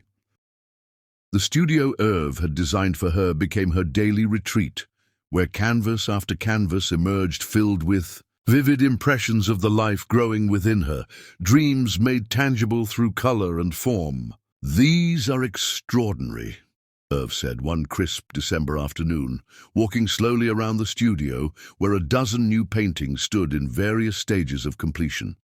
Each captured something ethereal about impending motherhood, not the saccharine, imagery often associated with pregnancy, but powerful visions of transformation, connection, and primal strength. Choco looked up from her work, a smudge of cobalt blue on her cheek. "The boys inspire me. I can feel their distinct energies even now." She rested her paint-stained hand on her prominent belly. "Sebastian is all movement and passion. Samuel is quieter, more contemplative. They speak to me in different colors." "What had begun as personal expression had evolved into something more significant when Geoffrey, during one of his daily check-ins, had seen her work. The distinguished butler, usually reserved in his assessments, had been visibly moved. "Madame," he'd said with uncharacteristic emotion, "these deserve to be seen." Now, 7 weeks later, plans were underway for a special exhibition at the nearly completed Star-Eat Center. Womb Whispers, Dialogues in Maternal Creation. The announcement had created a buzz in the art world, with prominent critics intrigued by the wealthy hotel magnate's wife, who painted with raw, untrained brilliance. "Are you certain about this?" Choco asked Irv as he studied a particularly striking canvas where swirls of crimson and gold suggested twin flames dancing within a protective darkness. "My work is so personal, so exposed." Irv turned to her, his expression serious. "Art should be personal. What you've created here goes beyond decoration. It speaks truth about creation itself." His hand covered hers on her belly. "But it's your decision. They're your visions, your experiences." His respect for her autonomy, even in this, when his resources and connections could easily have overridden her hesitation, reinforced what she'd discovered throughout their relationship. This man, who commanded a global empire with unwavering authority, approached their partnership with a profound respect that balanced his natural protectiveness. Before she could respond, Mama Pearl appeared in the studio doorway, her weathered face alight with mischief. "If you two can tear yourselves away from these masterpieces," she announced, "I have something to show you." Curiosity piqued, they followed the elderly woman through the estate to her private suite, a space she had gradually transformed with elements from their former apartment, creating a sanctuary that honored her history while embracing her new circumstances. Inside, spread across her sitting room, lay dozens of fabric squares in a riot of colors and patterns. "My quilt pieces," Choco breathed, recognizing scraps she hadn't seen since childhood. "You kept them?" Mama Pearl's smile was triumphant. "Been saving these since you were a girl. Each piece tells a story. This from your first school dress. This from your mother's favorite blouse. This from the curtains in our first home together." She gestured to where several staff members stood discreetly with sewing machines and organizing tables. "With some help, I'm making twin quilts for my great-grandsons. Memory blankets so they'll know where they came from, even while living in all this splendor." The thoughtfulness of the gesture, this tangible connection to Choco's humble beginnings, moved her to tears. These quilts would ensure her sons understood both sides of their heritage, not just the wealth and privilege of their father's world, but the rich tapestry of love and resilience from her own. Irv knelt beside the fabric pieces, examining them with genuine interest. "Will you tell me the stories?" he asked Mama Pearl. "I want to know these memories too." As Mama Pearl began recounting tales attached to each fabric square, Irv listened with rapt attention, occasionally asking questions that revealed his desire to fully understand the experiences that had shaped the woman he loved. It was this, his sincere appreciation for her roots, that had cemented Mama Pearl's approval of him more than his wealth or provision ever could. Later that evening, as a winter storm blanketed the estate in snow, they gathered in the library, where a surprise awaited Choco. Irv had transformed the space into an impromptu cinema with plush pillows arranged before a large screen. "What's this?" she asked, settling carefully among the cushions, her belly making conventional seating increasingly difficult. "A gift from Geoffrey and the staff," Irv explained, dimming the lights as he joined her. "They've been working on it secretly for weeks." The screen illuminated with the title, "The White Coat Journey," followed by footage she instantly recognized. Their first public appearance together at the White Crescent Resort, the groundbreaking ceremony for the Star-Eat Center, their wedding day. The staff had compiled moments from their whirlwind romance, including candid scenes Choco hadn't realized were captured. Irv watching her with undisguised adoration as she spoke with architects, her laughter during an impromptu dance in the kitchen, the two of them walking the estate grounds hand in hand, lost in conversation. "They see what I see," Irv whispered against her hair as the montage continued. "How extraordinary you are. How blessed I am." The final segment of the film shifted to their future. The nursery's evolution, ultrasound images of the twins, Choco's growing belly captured in silhouette against various windows of the estate, culminating in a message from the entire staff, expressing their joy in witnessing the family's creation. As the screen faded to black, Choco turned to find tears in Irv's eyes, a vulnerability he rarely displayed except in their most intimate moments. "What is it?" she asked softly, cradling his face. "I never had this," he admitted, his voice low with emotion.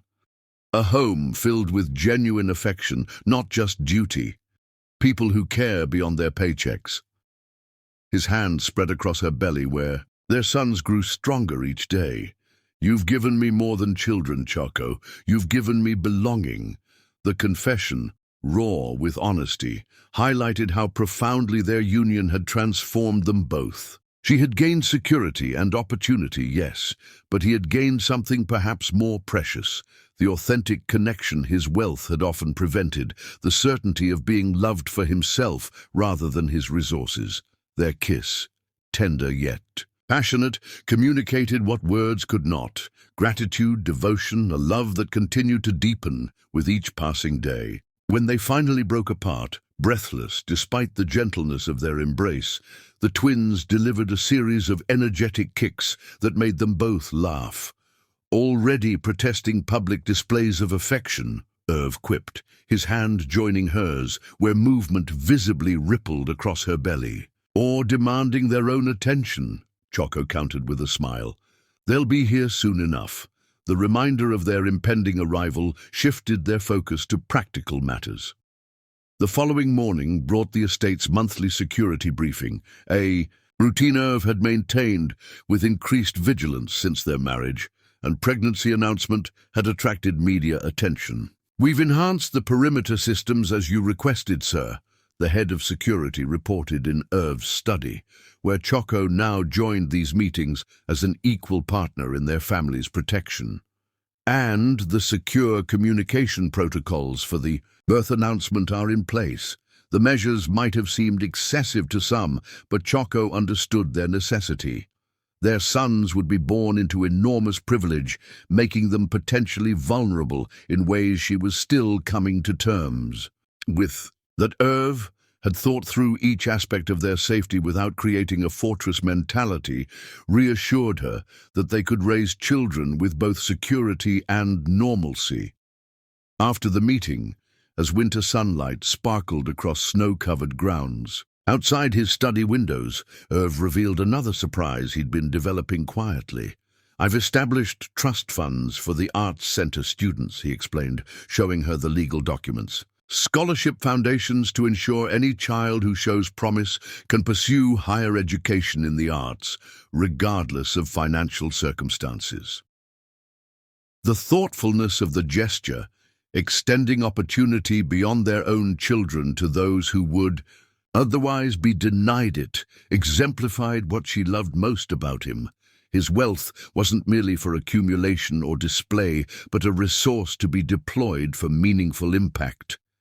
"This is why I love you," she said simply, the words encompassing far more than the specific gesture. "Your heart matches your means." His smile held a hint of vulnerability as he took her hand.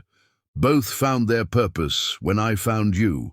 As January arrived, bringing Choco into her 8th month of pregnancy, Dr. Chen noted a slight elevation in her blood pressure, nothing alarming but worth monitoring closely with twins. The development prompted Irv to accelerate his business reorganization, delegating key responsibilities to trusted executives to ensure he could be fully present for the birth and early months of fatherhood. White luxury hotels will survive without my constant attention, he asserted when Choco expressed concern about his stepping back from daily operations. Our sons will only be born once. I won't miss a moment I don't absolutely have to. His commitment manifested in unexpected ways, not just in his presence, but in his active preparation for fatherhood. She found him one evening in the nursery, surrounded by childcare books, taking meticulous notes on swaddling techniques and soothing methods. The Singapore merger can wait, he said without looking up from his research. Mastering the perfect swaddle cannot. The image, this titan of industry applying his formidable focus to infant care, made her love him even more deeply. It was this willingness to prioritize their family above empire building that distinguished him from men whose ambition overshadowed their humanity. In late January, as Choco entered her final weeks of pregnancy, Irv's mother's birthday arrived. A date he usually marked with quiet reflection and private remembrance. This year, however, he invited Choco to join him in a ritual he'd never shared with anyone. Together, they visited the small memorial garden he'd created on the estate grounds, now serene under a blanket of snow. There, before an elegant stone, bearing his mother's name and the simple epitaph, "She taught love above all," he spoke of the woman who had shaped him, her courage in leaving his father's wealth for a life of struggle but authenticity, her determination to raise a son who valued character above status. "She would have adored you," he said, his arm secure around Choco's shoulders as snowflakes danced around them. "Your strength, your heart, your talent, and these boys," his free hand rested on her belly, "would have been her greatest joy." The intimacy of being included in this sacred remembrance touched Choco deeply. As they stood together in the hushed sanctuary of the memorial garden, she felt the full circle of their journey, how his mother's values had shaped the man who could recognize in Choco something beyond surface attraction, who could build with her a relationship founded on mutual respect rather than conventional expectations. That night, as they lay together in their bed, the twins particularly active, as if sensing the emotional significance of the day, Irv shared his final surprise, a leather journal filled with letters he'd been writing to their sons throughout the pregnancy. "I want them to know me," he explained, as she turned the pages filled with his bold handwriting. "Not just as their father or as a businessman, but as the man who fell in love with their mother at first sight, who was transformed by that love, who waited for them with a joy beyond expression." The raw honesty of the letters, recounting his fears and hopes, his memories and dreams, his promises to them and to her, moved Choco to tears. This private record, revealed only to her, showed the depth of emotional preparation he'd undergone alongside the practical arrangements. "They will know you," she promised, her hand joining his on her belly, where their sons grew strong beneath their touch. "The real you, the man I love beyond reason or explanation, the man who saw me, truly saw me, when others looked through me." His kiss tasted of promise and passion, of a future being written with every breath they shared. As February approached, bringing with it the final countdown to their son's arrival, Choco felt a profound peace settle over her. A bone-deep certainty that whatever challenges parenthood might bring, they would face them together, their love. A foundation strong enough to weather any storm. Outside their window, stars glittered in the winter sky, bearing witness to the miracle unfolding within the walls of Whitecoat Estate. Not just the twins growing beneath her heart, but the extraordinary love story that had created them, a story of chance transformed into destiny through recognition, choice, and unwavering devotion. Chapter 9. Threshold of Wonder. The first week of February brought an unexpected gift to Whitecoat Estate, a perfect day of winter sunshine that transformed the snow-covered grounds into a glittering wonderland. Taking advantage of the mild weather, Irv surprised Choco with an outdoor excursion carefully planned with Dr. Chen's approval. "Where are we going?" she asked, as he guided her along a path cleared through the snow, her steps slow but determined at 39 weeks pregnant with twins. "Somewhere special," he replied, his arms secure around her waist. They crested a small hill to find a sight that stole Choco's breath. A glass-walled pavilion overlooking the frozen lake, interior glowing with the warmth of a fire, and filled with dozens of orchids in full bloom. "I had it built while you were focused on the nursery," Irv explained, watching her face light with wonder. "The foundation is laid for the cottage we discussed, but that won't be completed until summer. This is a temporary sanctuary for us to enjoy these final days before the boys arrive." Inside, the pavilion offered panoramic views of winter beauty while maintaining perfect warmth.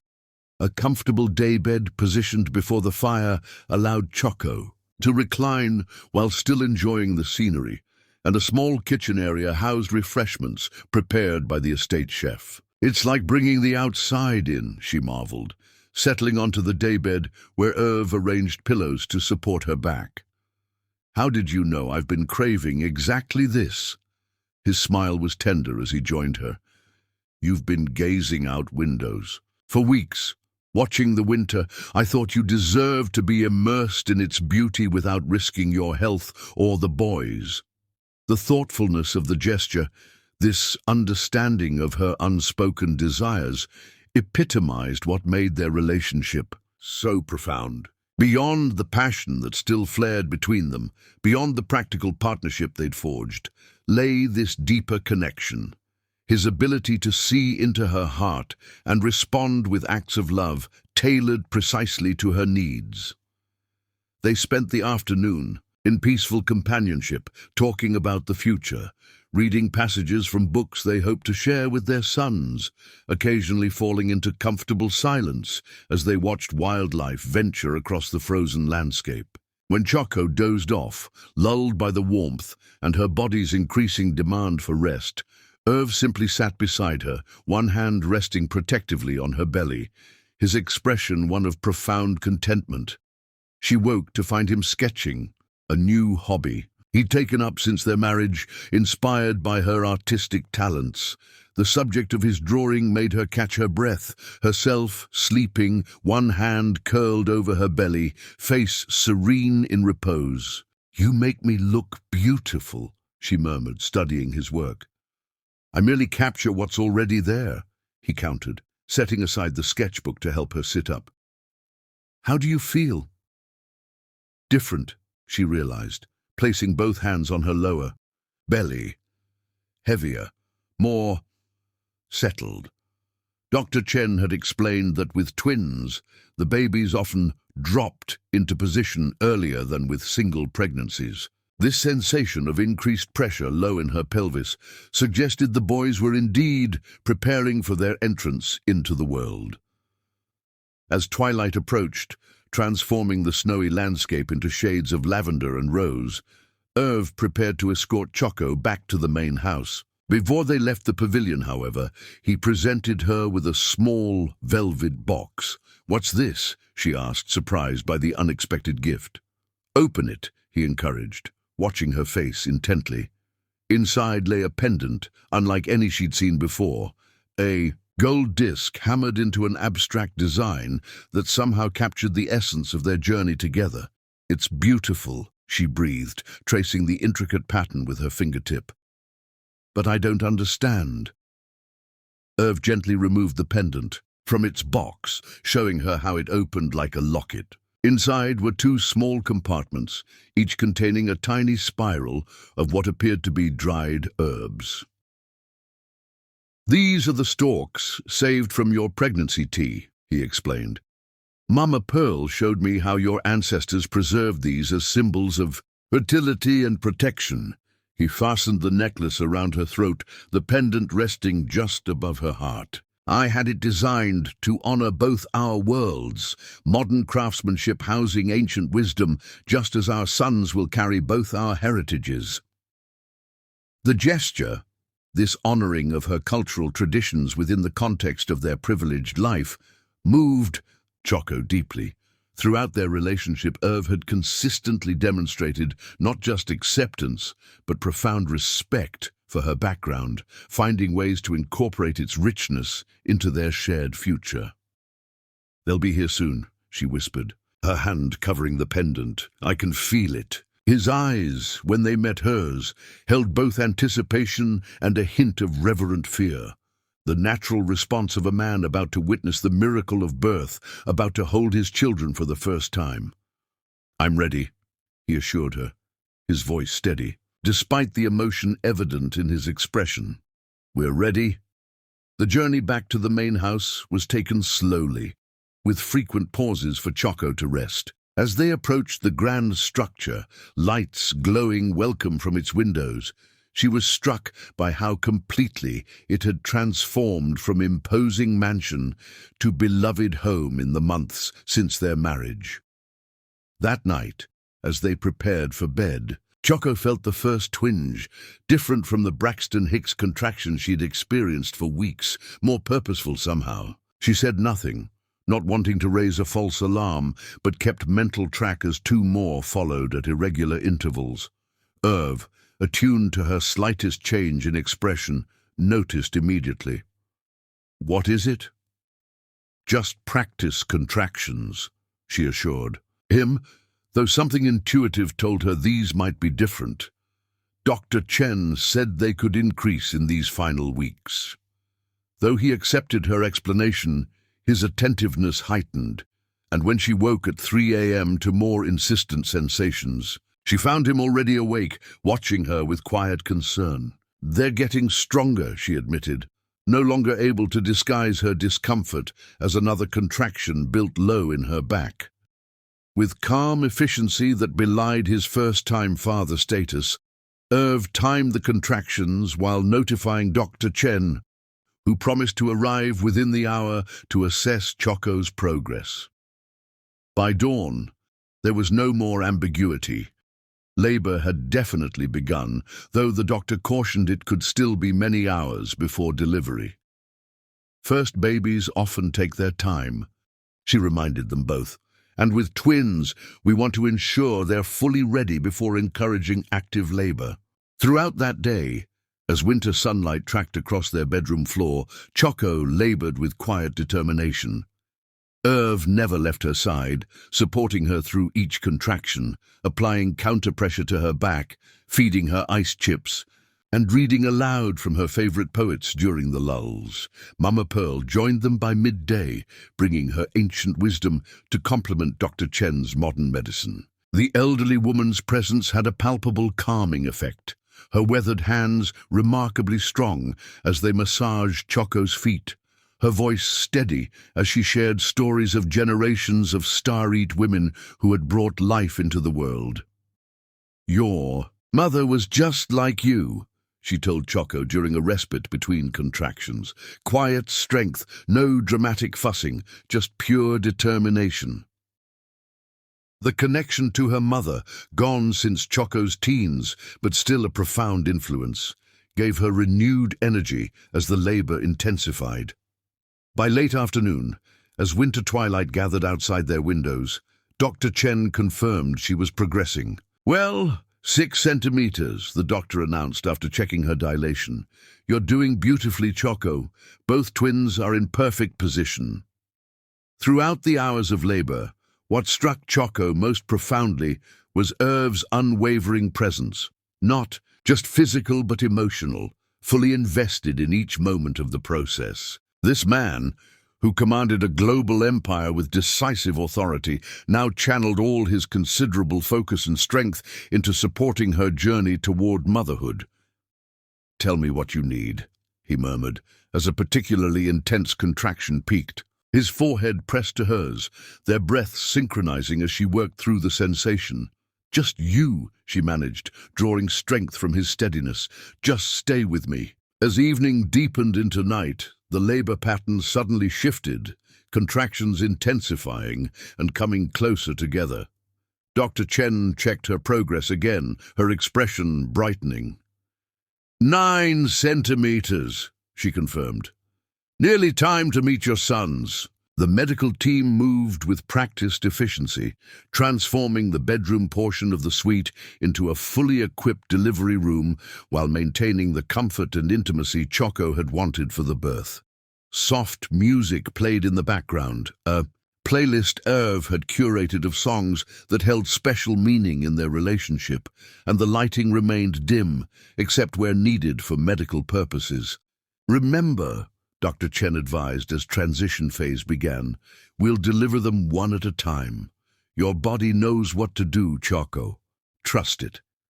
With Irv supporting her from behind, his strength literally holding her up as she worked with each contraction, Choco focused entirely on bringing their first son into the world. The sensation was unlike anything she'd imagined, intense beyond description, yet purposeful, her body working in perfect harmony with her will. "I see his head," Dr. Chen announced just before midnight. "Dark hair, just like his parents. One. More good push, Choco." Gathering her remaining strength, supported by Irv's steady presence and whispered encouragement, Choco bore down with everything she had. Moments later, a lusty cry filled the room as their firstborn son made his entrance into the world. "Sebastian," Irv whispered, his voice catching as Dr. Chen placed the tiny, perfect being briefly on Choco's chest before handing him to the waiting pediatric team. There was little time to marvel at their firstborn, however, as contractions resumed. Almost immediately, signaling Sebastian's brother was ready to make his appearance. 7 minutes later, Samuel entered the world with a quieter cry, but equally perfect form.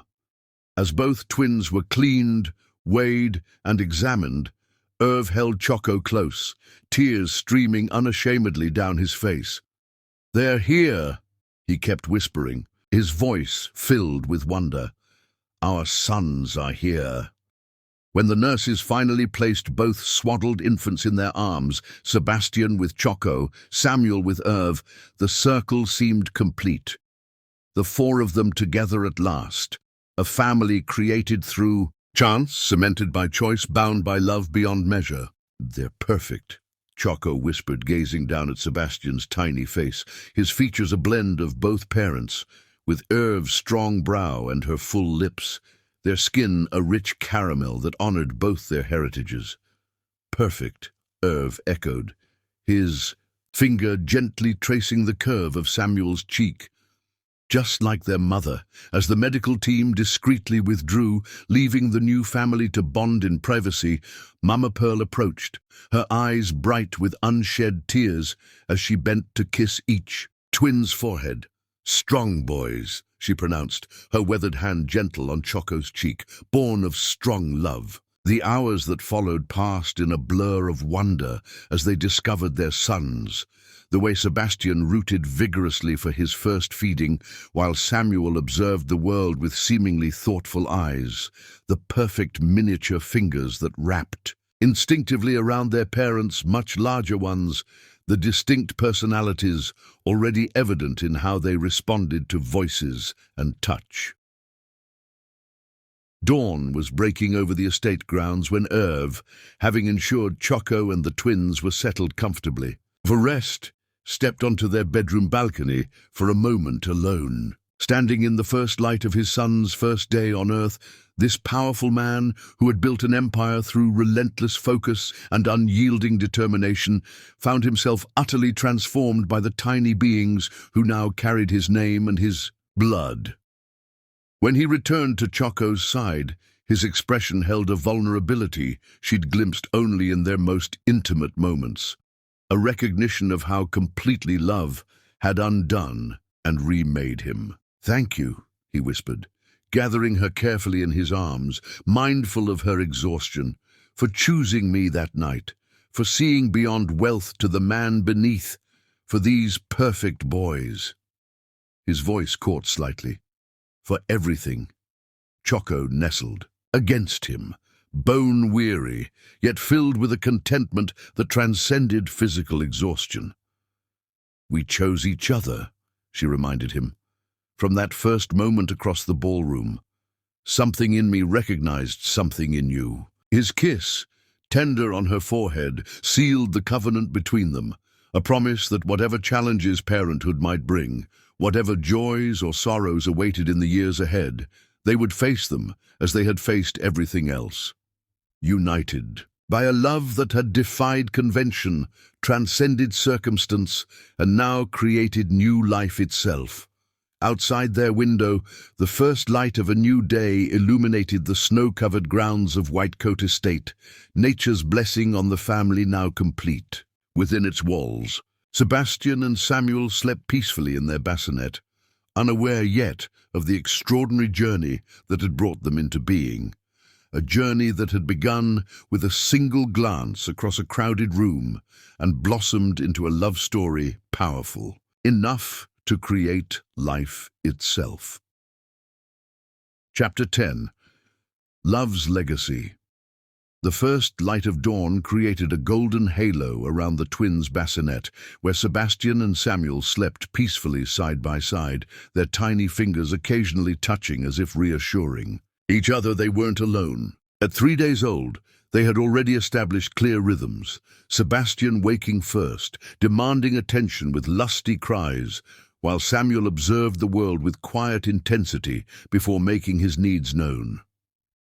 Choco watched them from the comfort of her bed, her body still recovering from birth, yet her spirit soaring with a joy that transcended physical discomfort. These perfect beings, manifestations of the love she shared with Irv, had transformed Whitecoat Estate from mere mansion to sacred space, their presence blessing every room with newfound purpose.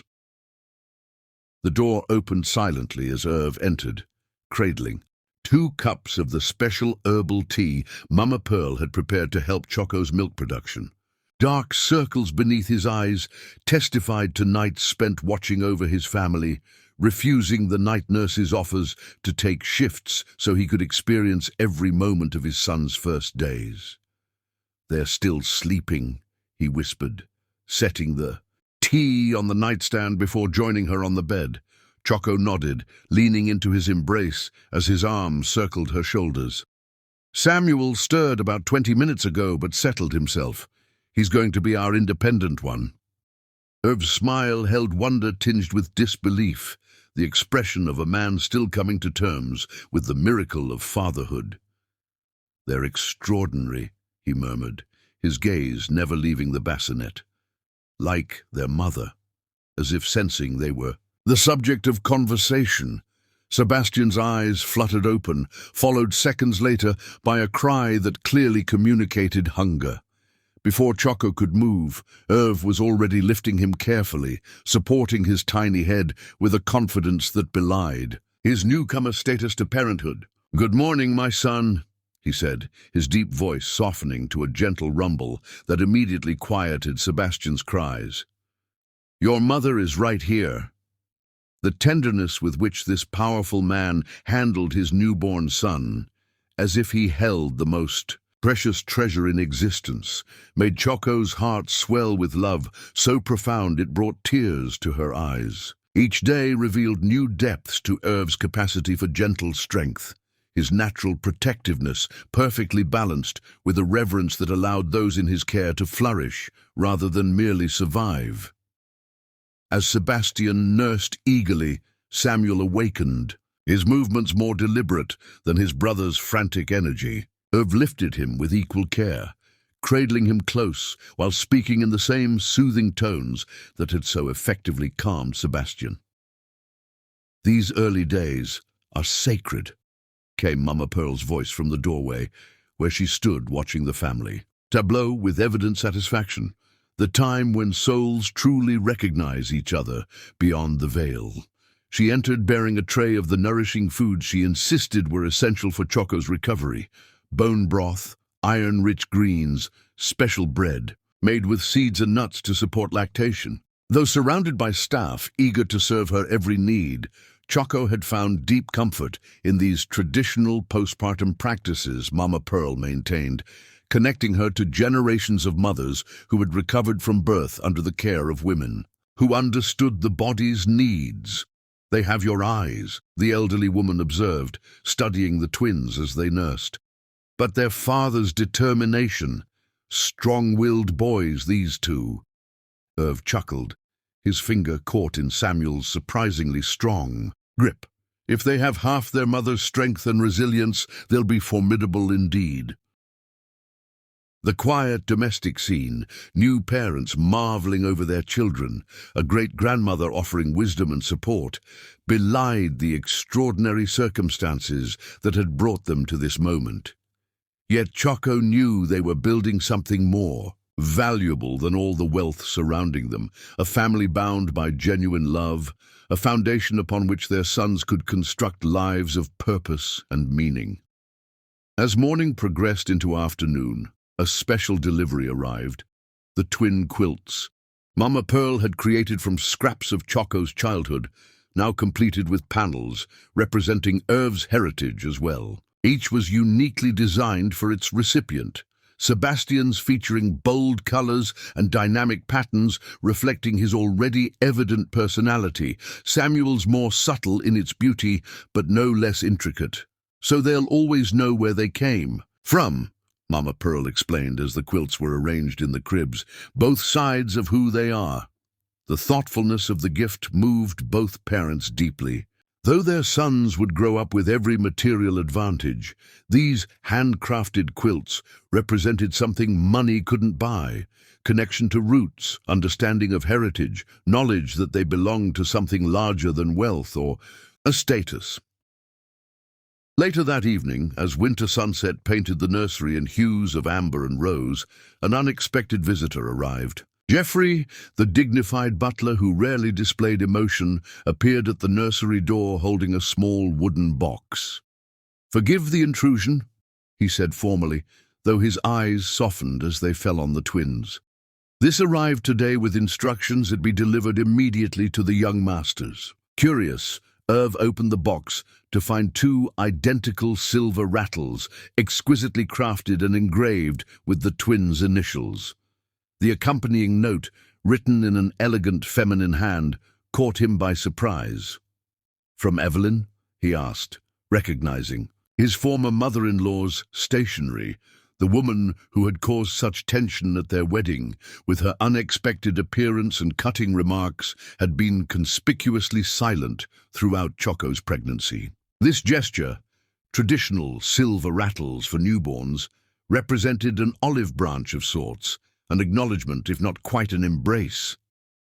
"Family is complicated," Choco observed, watching various emotions cross Irv's face. "But it's still family."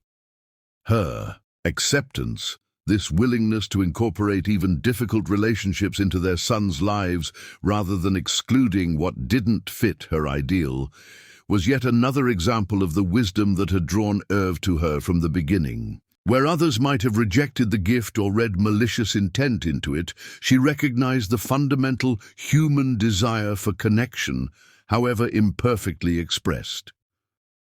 "You continue to amaze me," he said softly, setting the rattles aside to take Sebastian from her arms, allowing her to adjust Samuel to her other breast. "Your capacity for grace, for seeing beyond surface to essence." As night fell over Whitecoat Estate, bringing with it the quiet intimacy of darkness, the new family established what would become their evening ritual. Baths for the twins in the special tub designed for newborns, gentle massage with oils Mama Pearl had prepared, fresh sleepers warmed by the fire, and finally, a story read by their father, his deep voice creating the first library of sounds they would associate with security and love. When both boys were finally settled in their bassinet, drowsy but not quite asleep, Irv surprised Choco with a small ceremony he'd planned without her knowledge. From a velvet pouch, he withdrew two tiny objects, gold medallions suspended on chains so fine they resembled threads of light. "In my mother's tradition," he explained, holding the medallions reverently, "newborns receive talismans of protection on their 7th day. We're a few days early, but the sentiment remains." He placed them gently around each tiny neck, the medallions resting over hearts that beat with perfect newborn rhythm. May you grow in strength and wisdom, Sebastian and Samuel. May you know always that you are loved beyond measure, protected beyond doubt, cherished beyond words. The simple blessing, spoken with such depth of feeling, brought fresh tears to Choco's eyes. Throughout their relationship, Irv had consistently honored her background while finding ways to incorporate elements of his own heritage, creating something new and beautiful from their different worlds. "They are blessed," she whispered, watching. Their sons drift towards sleep, the gold medallions catching the soft lamplight, to have you as their father. Later, when the twins were finally asleep and the household had settled into night's embrace, Irv drew Choco to their bedroom balcony. Despite the winter chill, heat lamps created a pocket of warmth where they could stand together, looking out over the moonlit estate grounds. "1 week ago you were still carrying them," he marveled, his arms encircling her from behind, chin resting on her shoulder. "Now they're here, breathing the same air we breathe, seeing the same moon we see." The wonder in his voice echoed her own feelings, this miraculous transformation from pregnancy to parenthood, from anticipation to reality.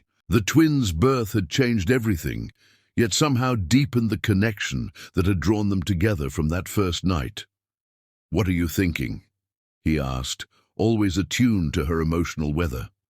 Choco leaned back against his chest, drawing strength from his solid presence. "That some journeys make no sense until you reach the destination." She turned in his arms to face him, her hands coming to rest on his chest, where his heart beat steady and true. "I never imagined that night at the Grand Meridian would lead to this, to you, to our sons, to this extraordinary life we're building." His kiss tasted of promise and passion, of devotion undimmed by the exhaustion of new parenthood. When they broke apart, both breathless despite the gentleness of their embrace, his forehead rested against hers in the intimate gesture that had become their silent communication of unity. "From the moment I saw you across that ballroom," he said, his voice low with emotion, "something in me recognized you, not just your beauty, though that took my breath away, but something deeper, as if my soul knew yours." The simple truth of his words resonated with her own experience, that instant of recognition that had transcended logic, that had led her to his arms despite every practical consideration that should have kept them apart. "I love you," she whispered, the words both familiar and new, a vow renewed with each utterance. "Not for what you've given me, but for who you are, the man who sees me, the father who already adores our sons, the partner who walks beside me rather than ahead or behind." His smile, tender in the moonlight, held the same wonder she'd glimpsed the night they'd met. "And I love you, Choco Whitecoat, more than words can express, more today than yesterday, less than tomorrow." As they stood together under the vast winter sky, the estate quiet around them, twin sons sleeping peacefully just steps away, Choco felt the perfect rightness of their unlikely journey. From a chance meeting between a waitress and a billionaire had come this, a family founded on genuine love, a partnership of equals despite disparate backgrounds, a future bright with purpose and meaning. Inside the nursery, Sebastian and Samuel slept side by side, their tiny hands occasionally touching as if even in sleep they sought connection. Their peaceful faces, perfect blends of both parents, bore no trace of the extraordinary circumstances of their conception or the powerful love story that had brought them into being. Someday, they would learn how their parents had defied convention and expectation to build something authentic and enduring. Someday they would understand that the true luxury surrounding them was not the wealth into which they'd been born, but the love that had created them. A love powerful enough to transcend class and circumstance, to recognize itself across a crowded room, to grow stronger with each challenge faced together. For now they slept in perfect innocence, cradled in the knowledge, innate and wordless, that they were cherished beyond measure. And in the moonlight just outside their room, their parents sealed their commitment with a kiss that promised forever, their hearts beating in perfect synchrony with the tiny ones they'd created together. Some love stories end with the first declaration of devotion, the first passionate embrace. But for Irv and Choco Whitecoat, the birth of their sons marked not an ending but a beginning, the first chapter in a legacy of love that would endure for generations to come, a testament to the power of recognition, choice, and unwavering devotion. Outside, the first light of their son's fourth day began to brighten the eastern sky, nature's blessing on the family united by love within the walls of Whitecoat Estate.